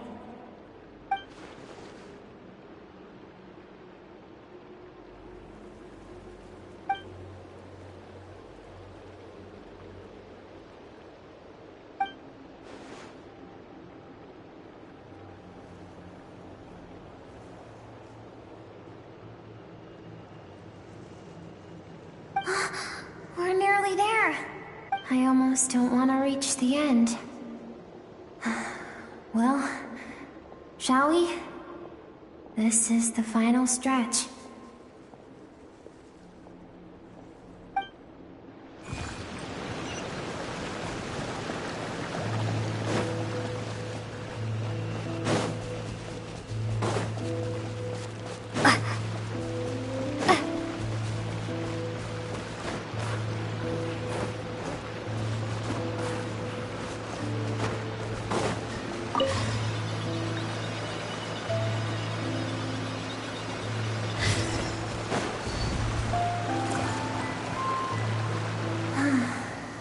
These are Skirk's happiest memories.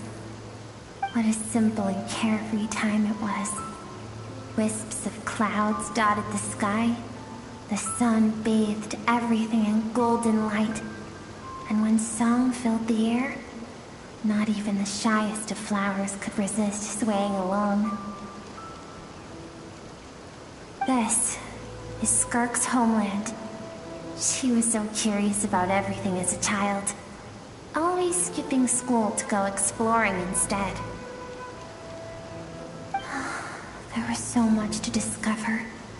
The treasures at the bottom of the sea, the secrets beyond the stars, and that merchant ship packed with adults wearing those strange clothes. Yes, the ship. That was the beginning of the end.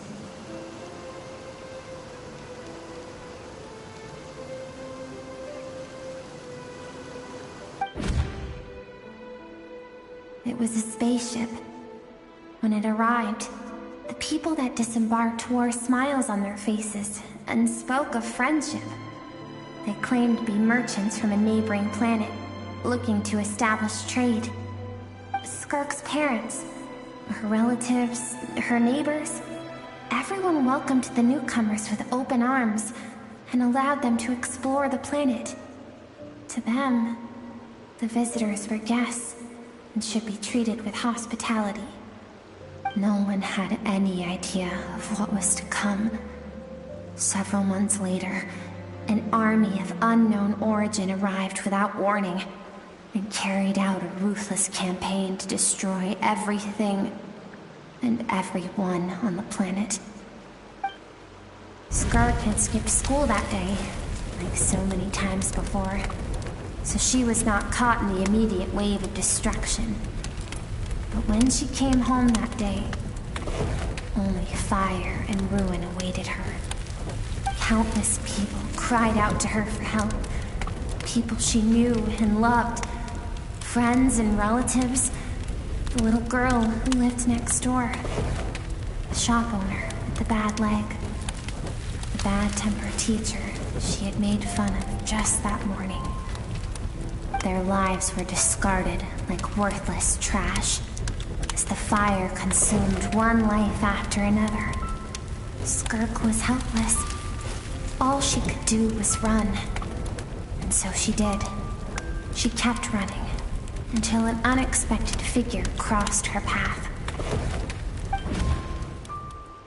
If Sertology hadn't been there in that moment, the fire would have claimed her life too. And there she would have remained, left to rot in the scorched earth, with no answer as to why any of this was happening. Because she and her people were seen as a threat. As the initial merchant ship explored the planet, they discovered that it hadn't always had the condition to support life. Yet there was evidence of human activity, even during the periods of extreme heat or cold in the past. Further research revealed that, over time, the people of this planet had evolved the ability to adapt to any type of environment or energy source. For that reason, the outsiders viewed them as a potential threat, and decided to eliminate them before the threat could rear its head. And so, the army was called, and the so-called danger was wiped from the face of the planet. Senseless, isn't it? Deemed a threat because of a gift they didn't even know they had. Perhaps it was their own innocence and kindness that doomed them. But in the end, that was lost to the blaze as well. If those with power get to decide good and evil, then all you can trust in is the sword in your hand. And so, before death could claim her, she ran. She ran and never stopped. No one wants to relive their most painful moments. Well, that brings us to the end of the story. This is as far as we can go. Skirk is waiting over there. For both of us. Let's go to her. It's time to fulfill my purpose. And my greatest wish over all these years.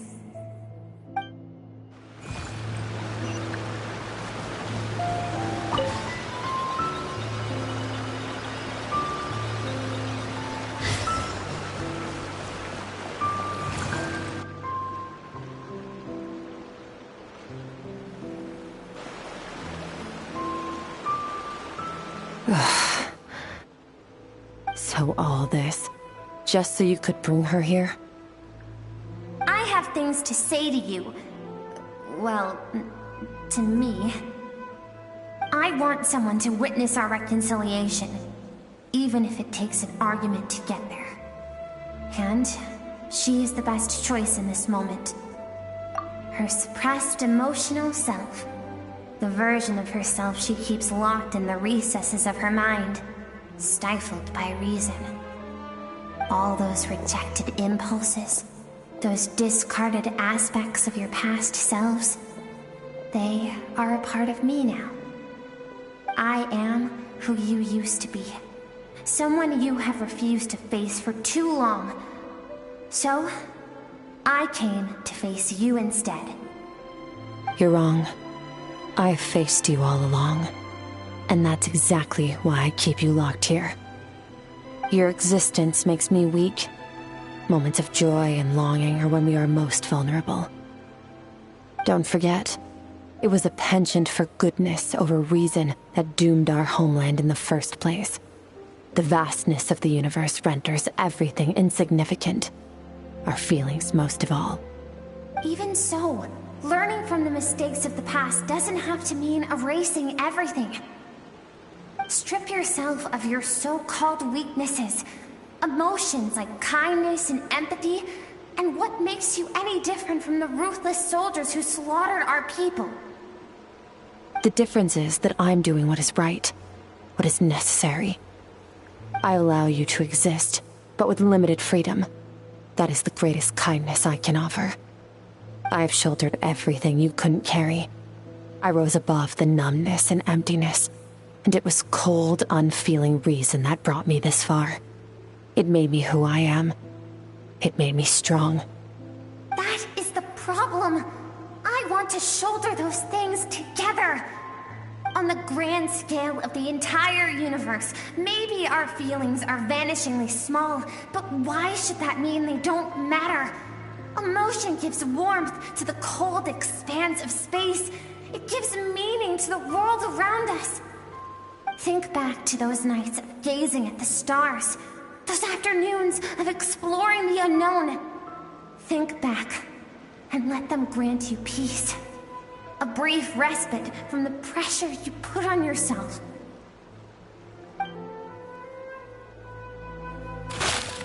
That isn't what we need. Exactly what we need!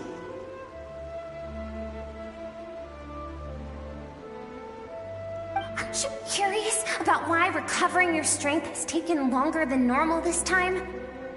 Finally, you get to the important part. That is the only answer I came here to find. Then look around. Look at your inner world. You cast aside your dreams and curiosity, and in doing so, you lost your original motivation. You severed all connection to who you used to be, so you can no longer draw strength from your past.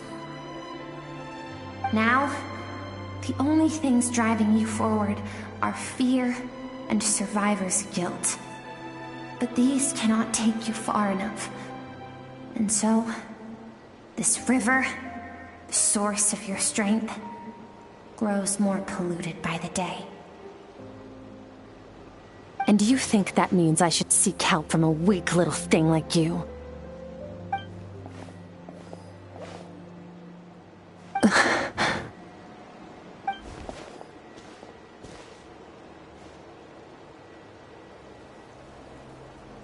Thank you for saying that. I knew bringing you here would be the right choice. To be honest, I'm not here to argue with you. This isn't about who's right or wrong. And in fact, I agree that in order to make it through the wake of that tragedy, we had to distance ourselves from the pain through reason over emotion. But what is right at one point in time isn't always right forever. I know you will never forget that fire. I know the fact that you were the sole survivor fills you with guilt. And I know that among the voices that haunt you, mine is there too. Because deep down, you know that you didn't turn out to be the person you wanted to be. All those unfulfilled hopes are like knives to the heart. And I don't want you to hurt anymore. So even if you can't accept me, I hope, at least, that you can let go.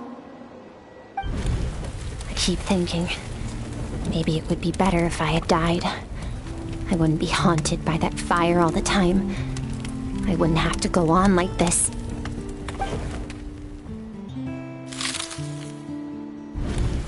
Your dad and I, we're not afraid to stare death in the face, but we need you to survive.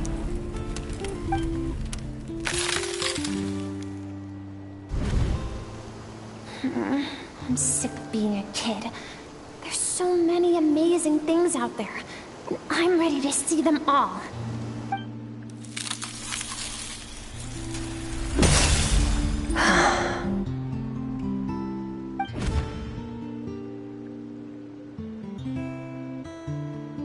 I remember.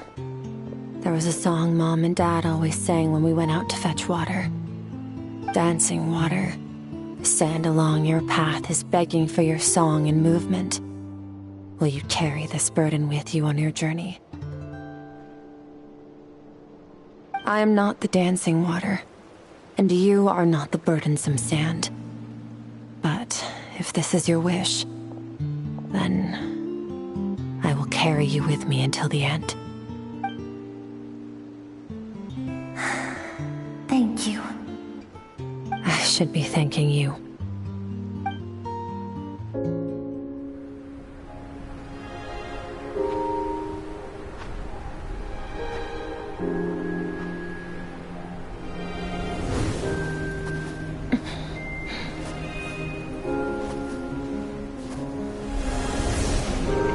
Run, Skirk, run! Remember, leave no one alive! Heed my words, Skirk. Let fear take root in your soul. Did you survive? Why was it only you? Skirk, did you become a positive light in this world?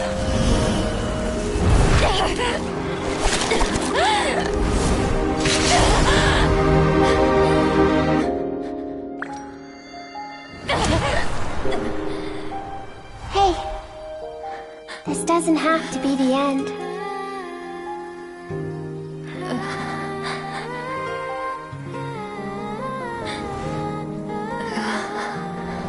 Life is a gift. Don't let darkness claim it.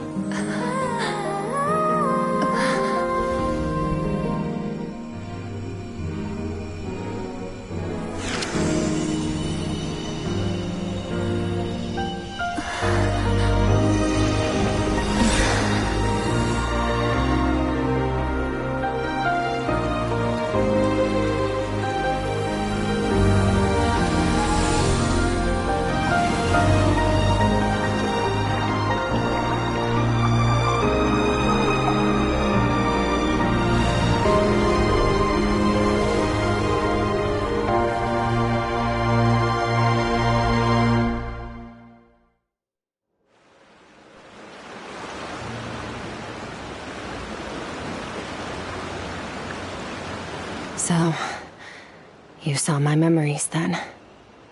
I once asked my master if survival of the strongest was the law of the universe. He said no. But in a world without order, those with no moral boundaries tend to be the ones who survive. That's why, after hearing his answer, an idea came to mind. An idea that, one day, I would create a new world order. One in which there would never be another tragedy like that fire. One in which power was not the law of the land. But that means I must defeat him. Because my master, Sertologi, is, at the core, a defier of all rules and order. Yes, and not just because of the gap in our abilities, but also because I have no reason to see him as an enemy. Although his decision to train me was not made out of kindness, he did everything a master should. He saved my life, taught me the sword and the principles of strength, and for that, I respect him. I know, and it's not something I want. But Master never goes back on his word. I have to treat everything he says as a promise. He's no longer into that, but he sends me messages through the abyss every now and then.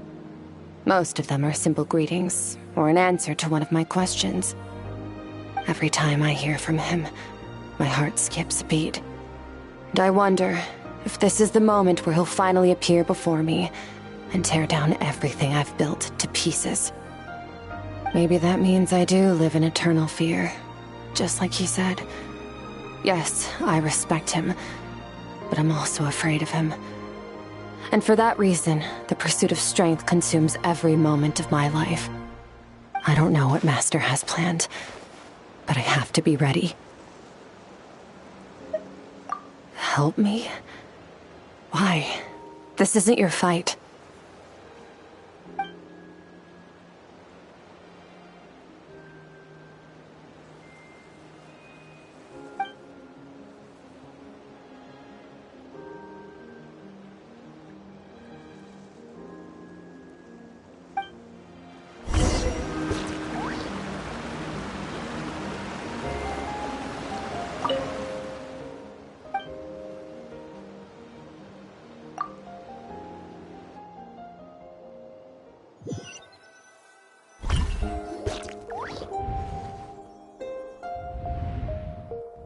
Oh, you're finally awake! Honestly, Paimon was gone for like 2 seconds and then she comes back and finds you both unconscious? Oh, you scared Paimon half to death! You're both okay, right? What does it look like?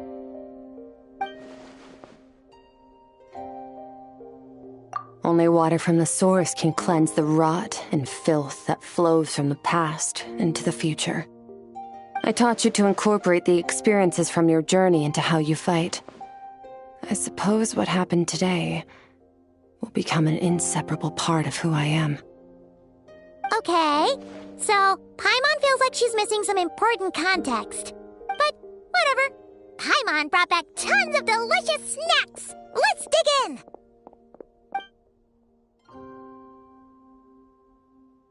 All right. It's about time we finished what we started. We're gonna deal with this thief for good, right? This time, I'm not going to tell you to hold back. But having digested even more power in the meantime, he's going to be tougher than before.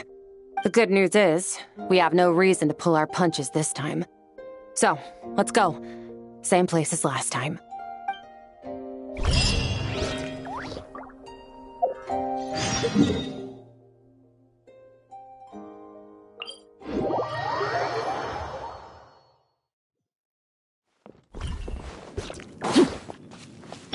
Bring it!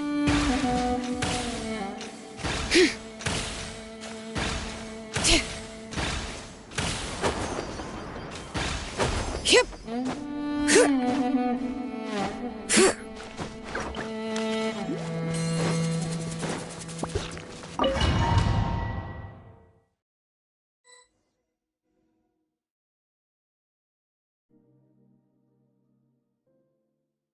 The fog is gone!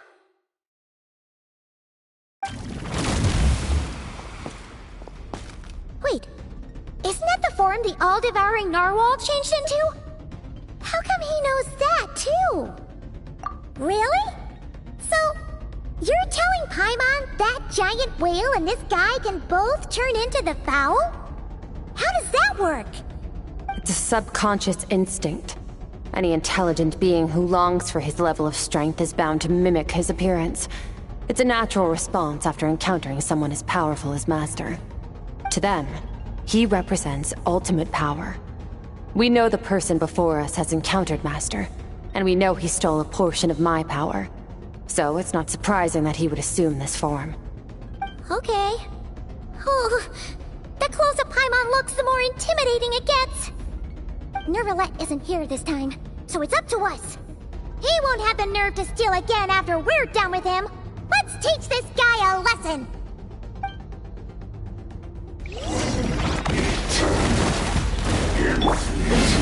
Everlasting.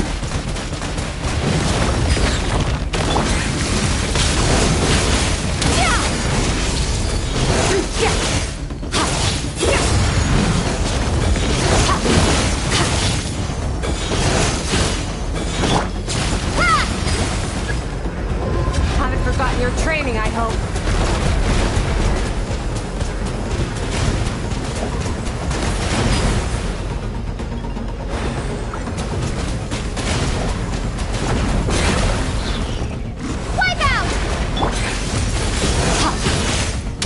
Mine to wield.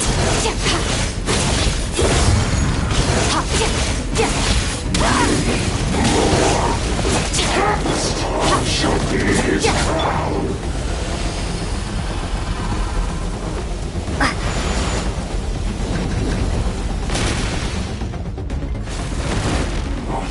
Transcend death once more. Extinguish.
Haven't had enough of my power.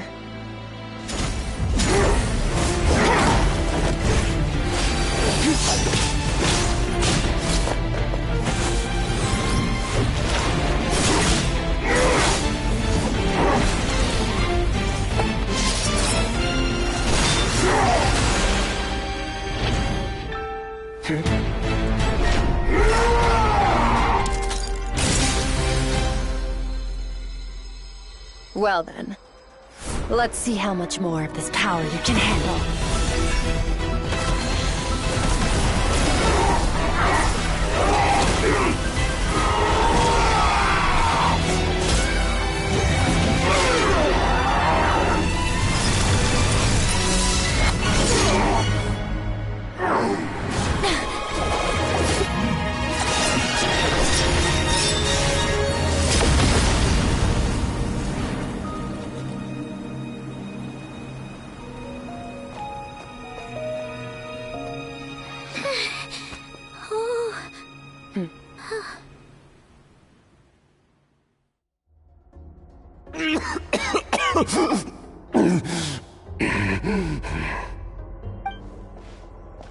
Well, have you come to your senses?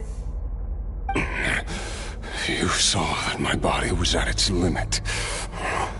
So, you deliberately channeled your power into me, knowing that it would destroy my shell from within. Such power, such keen battle instincts, So you must be... Skirk, Sertologi's disciple. How long has it been? How long has he been away from Tevat? Hundreds of years. Hundreds?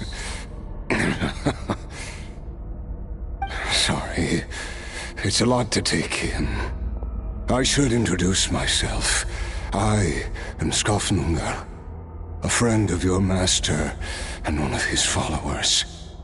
This is the first time I've heard your name, Skirk. But hundreds of years ago, I knew you existed. And I knew you would come here. Hundreds of years ago? Sounds like you and Master have quite the history. Care to tell us about it? Of course. Might as well take advantage of a clear head while I can. The story starts a long, long time ago. I was born into a noble family in Conria. As the eldest son, I was set to inherit our title. But I contracted an incurable illness as a child, and everyone gave up on me. I trained the sword harder than anyone else, defeated all of my peers. But it was all in vain. When other people looked at me, all I saw in their eyes was pity, or a strange glee in my misfortune. Even my parents were just waiting for me to die. Over time, my heart hardened, and I became aimless. That was the point where I met your master, Sertologi. We were similar in age, but different in background. He was born in prison, the son of criminals who had been sentenced to death. He spent his childhood wandering the streets, facing more criticism than the literary works in the Universitas Magistrorum. Yet, he always wore a smile on his face, as if kindness and malice were one and the same, and he could not see the difference. I still remember what he said to me when we first met. You need to fight to survive. Even if it's a losing battle, it should light a fire under you. How can you sit back like this and go down without a fight? That does sound like something he would say. He was the first to acknowledge that I was worth something, and he inspired me to keep going. When we sparred together, it was the first time I'd actually felt the thrill of combat. When I was 10, he stole forbidden research materials and managed to cure my illness. It was like there was nothing in this world he couldn't accomplish. When it came to the human form, he was always intent on pushing the boundaries of possibility. But somewhere along the way, I fell behind. My talents were nothing compared to his, and at some point, I realized he had pulled so far ahead, I was too embarrassed to even ask him to spar.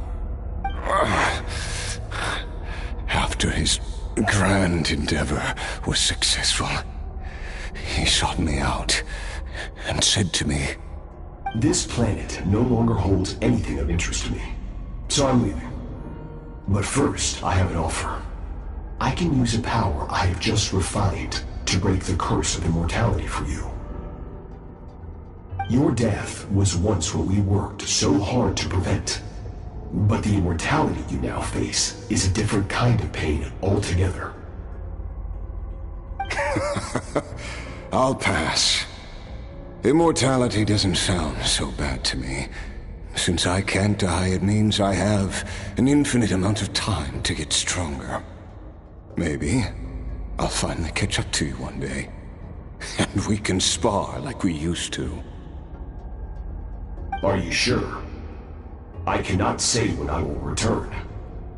Your body, or rather, your soul, might not be able to withstand this curse. All I can do is try. After all, a wise man once told me, people need to fight for their own survival. Wise indeed. Nevertheless, if you grow weary of the pain of immortality, and wish to experience a good sparring match before you wither away, seek out my disciple. Disciple? Never thought I'd hear that word coming from you. Nor I, but Vedifenir said I was destined to find a disciple out there in the universe, and bring her to Tibet. You know as well as I, Vedifenir's prophecies are never wrong. Well, now I'm curious about who this disciple of yours will be.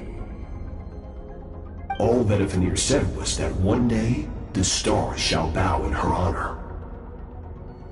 Sounds pretty impressive. Of course. Only the most outstanding people would have the right to become my disciple. Still self-assured as ever, I see. But you're not wrong. I'll be leaving then. Oh, and if you are serious about getting stronger, I left you a little gift in the primordial sea.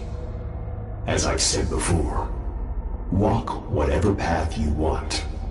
Freedom means even the wicked get to make their own choices. Waiting for me in the primordial sea was the all-devouring narwhal, already beaten into submission by Sertologi. In its weakened state, I was able to cut off part of its flesh and sew it into my own heart. Your heart? That sounds like torture! How did you even survive that? Because, of course, I bear the curse of immortality. So, you used the curse to turn yourself into a vessel for power. Even with that whale's ability, devouring power like that is not something the human body can withstand. With your body and soul constantly at the breaking point, it was the curse of immortality that sustained you. But that is not the path to strength. You have to pour your heart into it, work for it, dream of it. Instead, you stole something that didn't belong to you, and it backfired. You're right. I should have known better, but I had already pushed myself to my limits, and he was still miles ahead of me. So I had to take a leap of faith. I miss your master. I miss the days when we were all together, troublemakers without a home. I don't regret the choice I made. But if you'll allow it, I do want to apologize. To both of you. After the beating we just gave you, I think we can call it even. You're an interesting one as well. Sertologi's disciple. That's a lot to live up to. It can't have been an easy experience. I know what he's like. He rules with an iron fist, using despair and fear to force you to catch up to him, all the while standing ever out of reach. We're like mountain climbers in the dark, never knowing how much higher we have to climb, or when we will see the sun again. True. But I made up my mind long ago. No matter how dark it gets, I will not give in to despair. I will overcome it. Besides, after hearing your story, I suspect what Master really wants is not a battle that demands his full strength, but rather a defeat without regrets. Oh? Since you're his friend, You must have some things in common. First time we came here, when you stabbed me through the fog and stole my power, I felt no emotion coming from that spike. But when you had to devote all your strength fighting me just now, I could feel joy and passion emanating from your blade.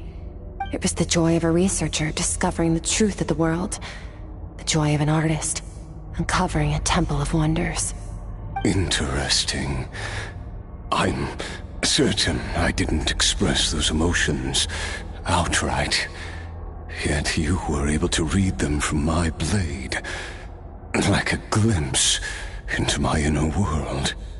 You're right. That battle brought me an unbridled sense of joy, and my defeat brings me no regret whatsoever. Exactly. I think Master also craves a battle like that. One where his opponent forces him to use all his strength, unlock the extent of his potential, and transcend his own limits. A battle to end all battles. After which, all can come to an end, including, perhaps, his life. For that very reason, good and evil are meaningless to him. He has one purpose, one goal: to complete himself. It's one of the secrets to his strength. Perhaps you're right. Perhaps that is his goal. What a battle that would be. Oh, to witness such a...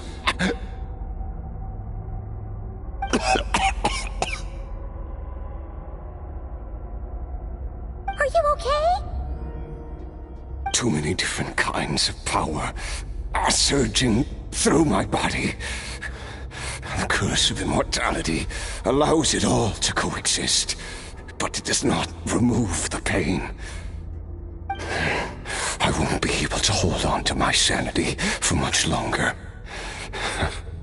What a shame. I would have loved to witness that battle. Sir Telogi once offered to free me from this curse. Now, I must ask that of you, Skirk.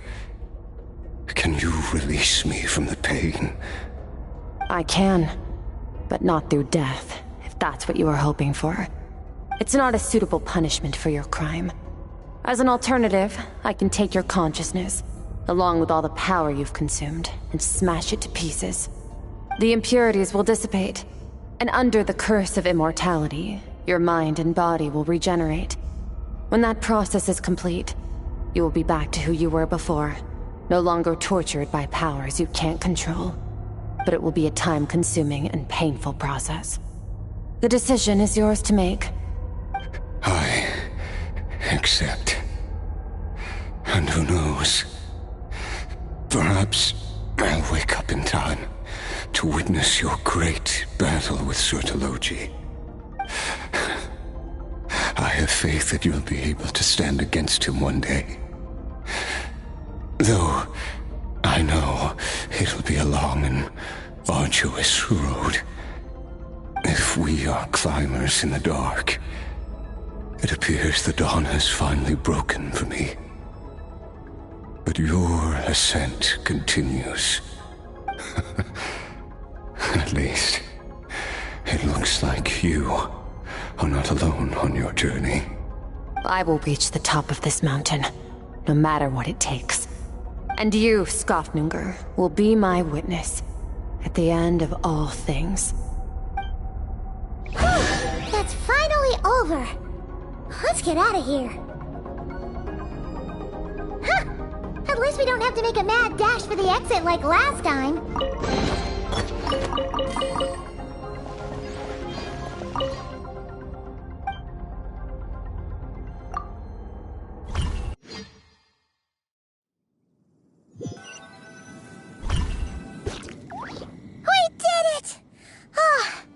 It's only been a few days, but it feels like forever.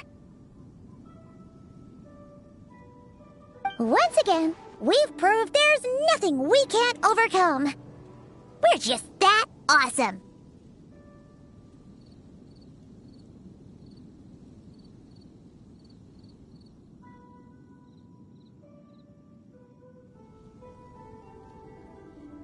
Wow, you sound even more confident than usual.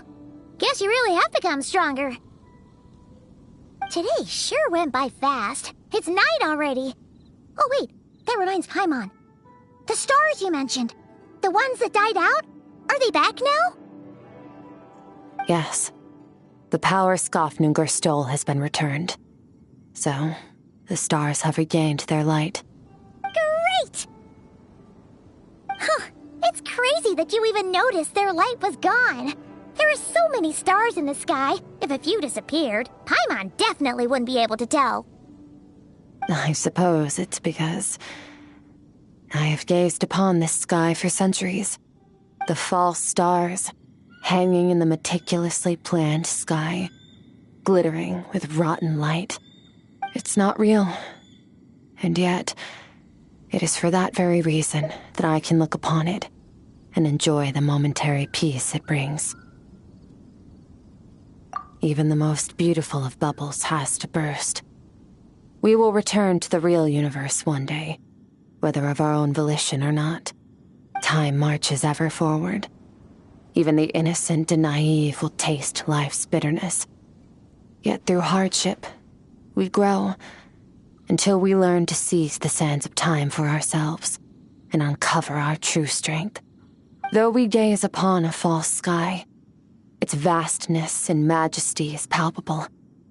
One can only wonder, what is it going to take for kindness to reign supreme in the vast expanse of the universe? Ugh, this is all going over Paimon's head.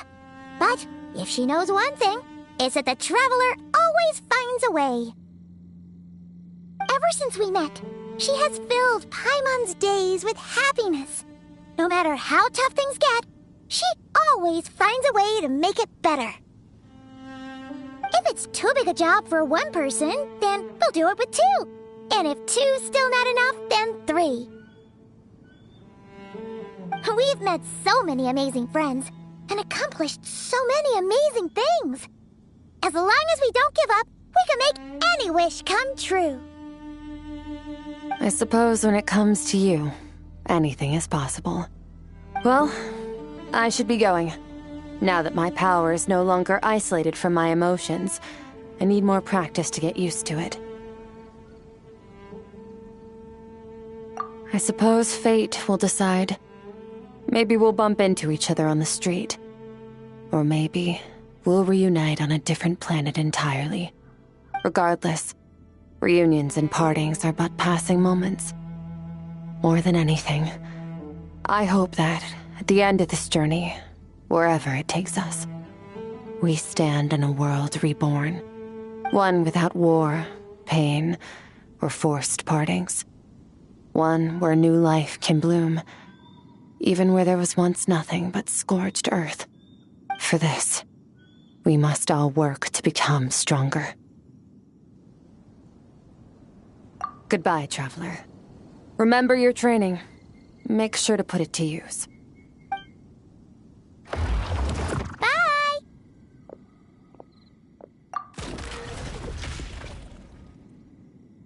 Is it just Paimon, or is she being nicer than before?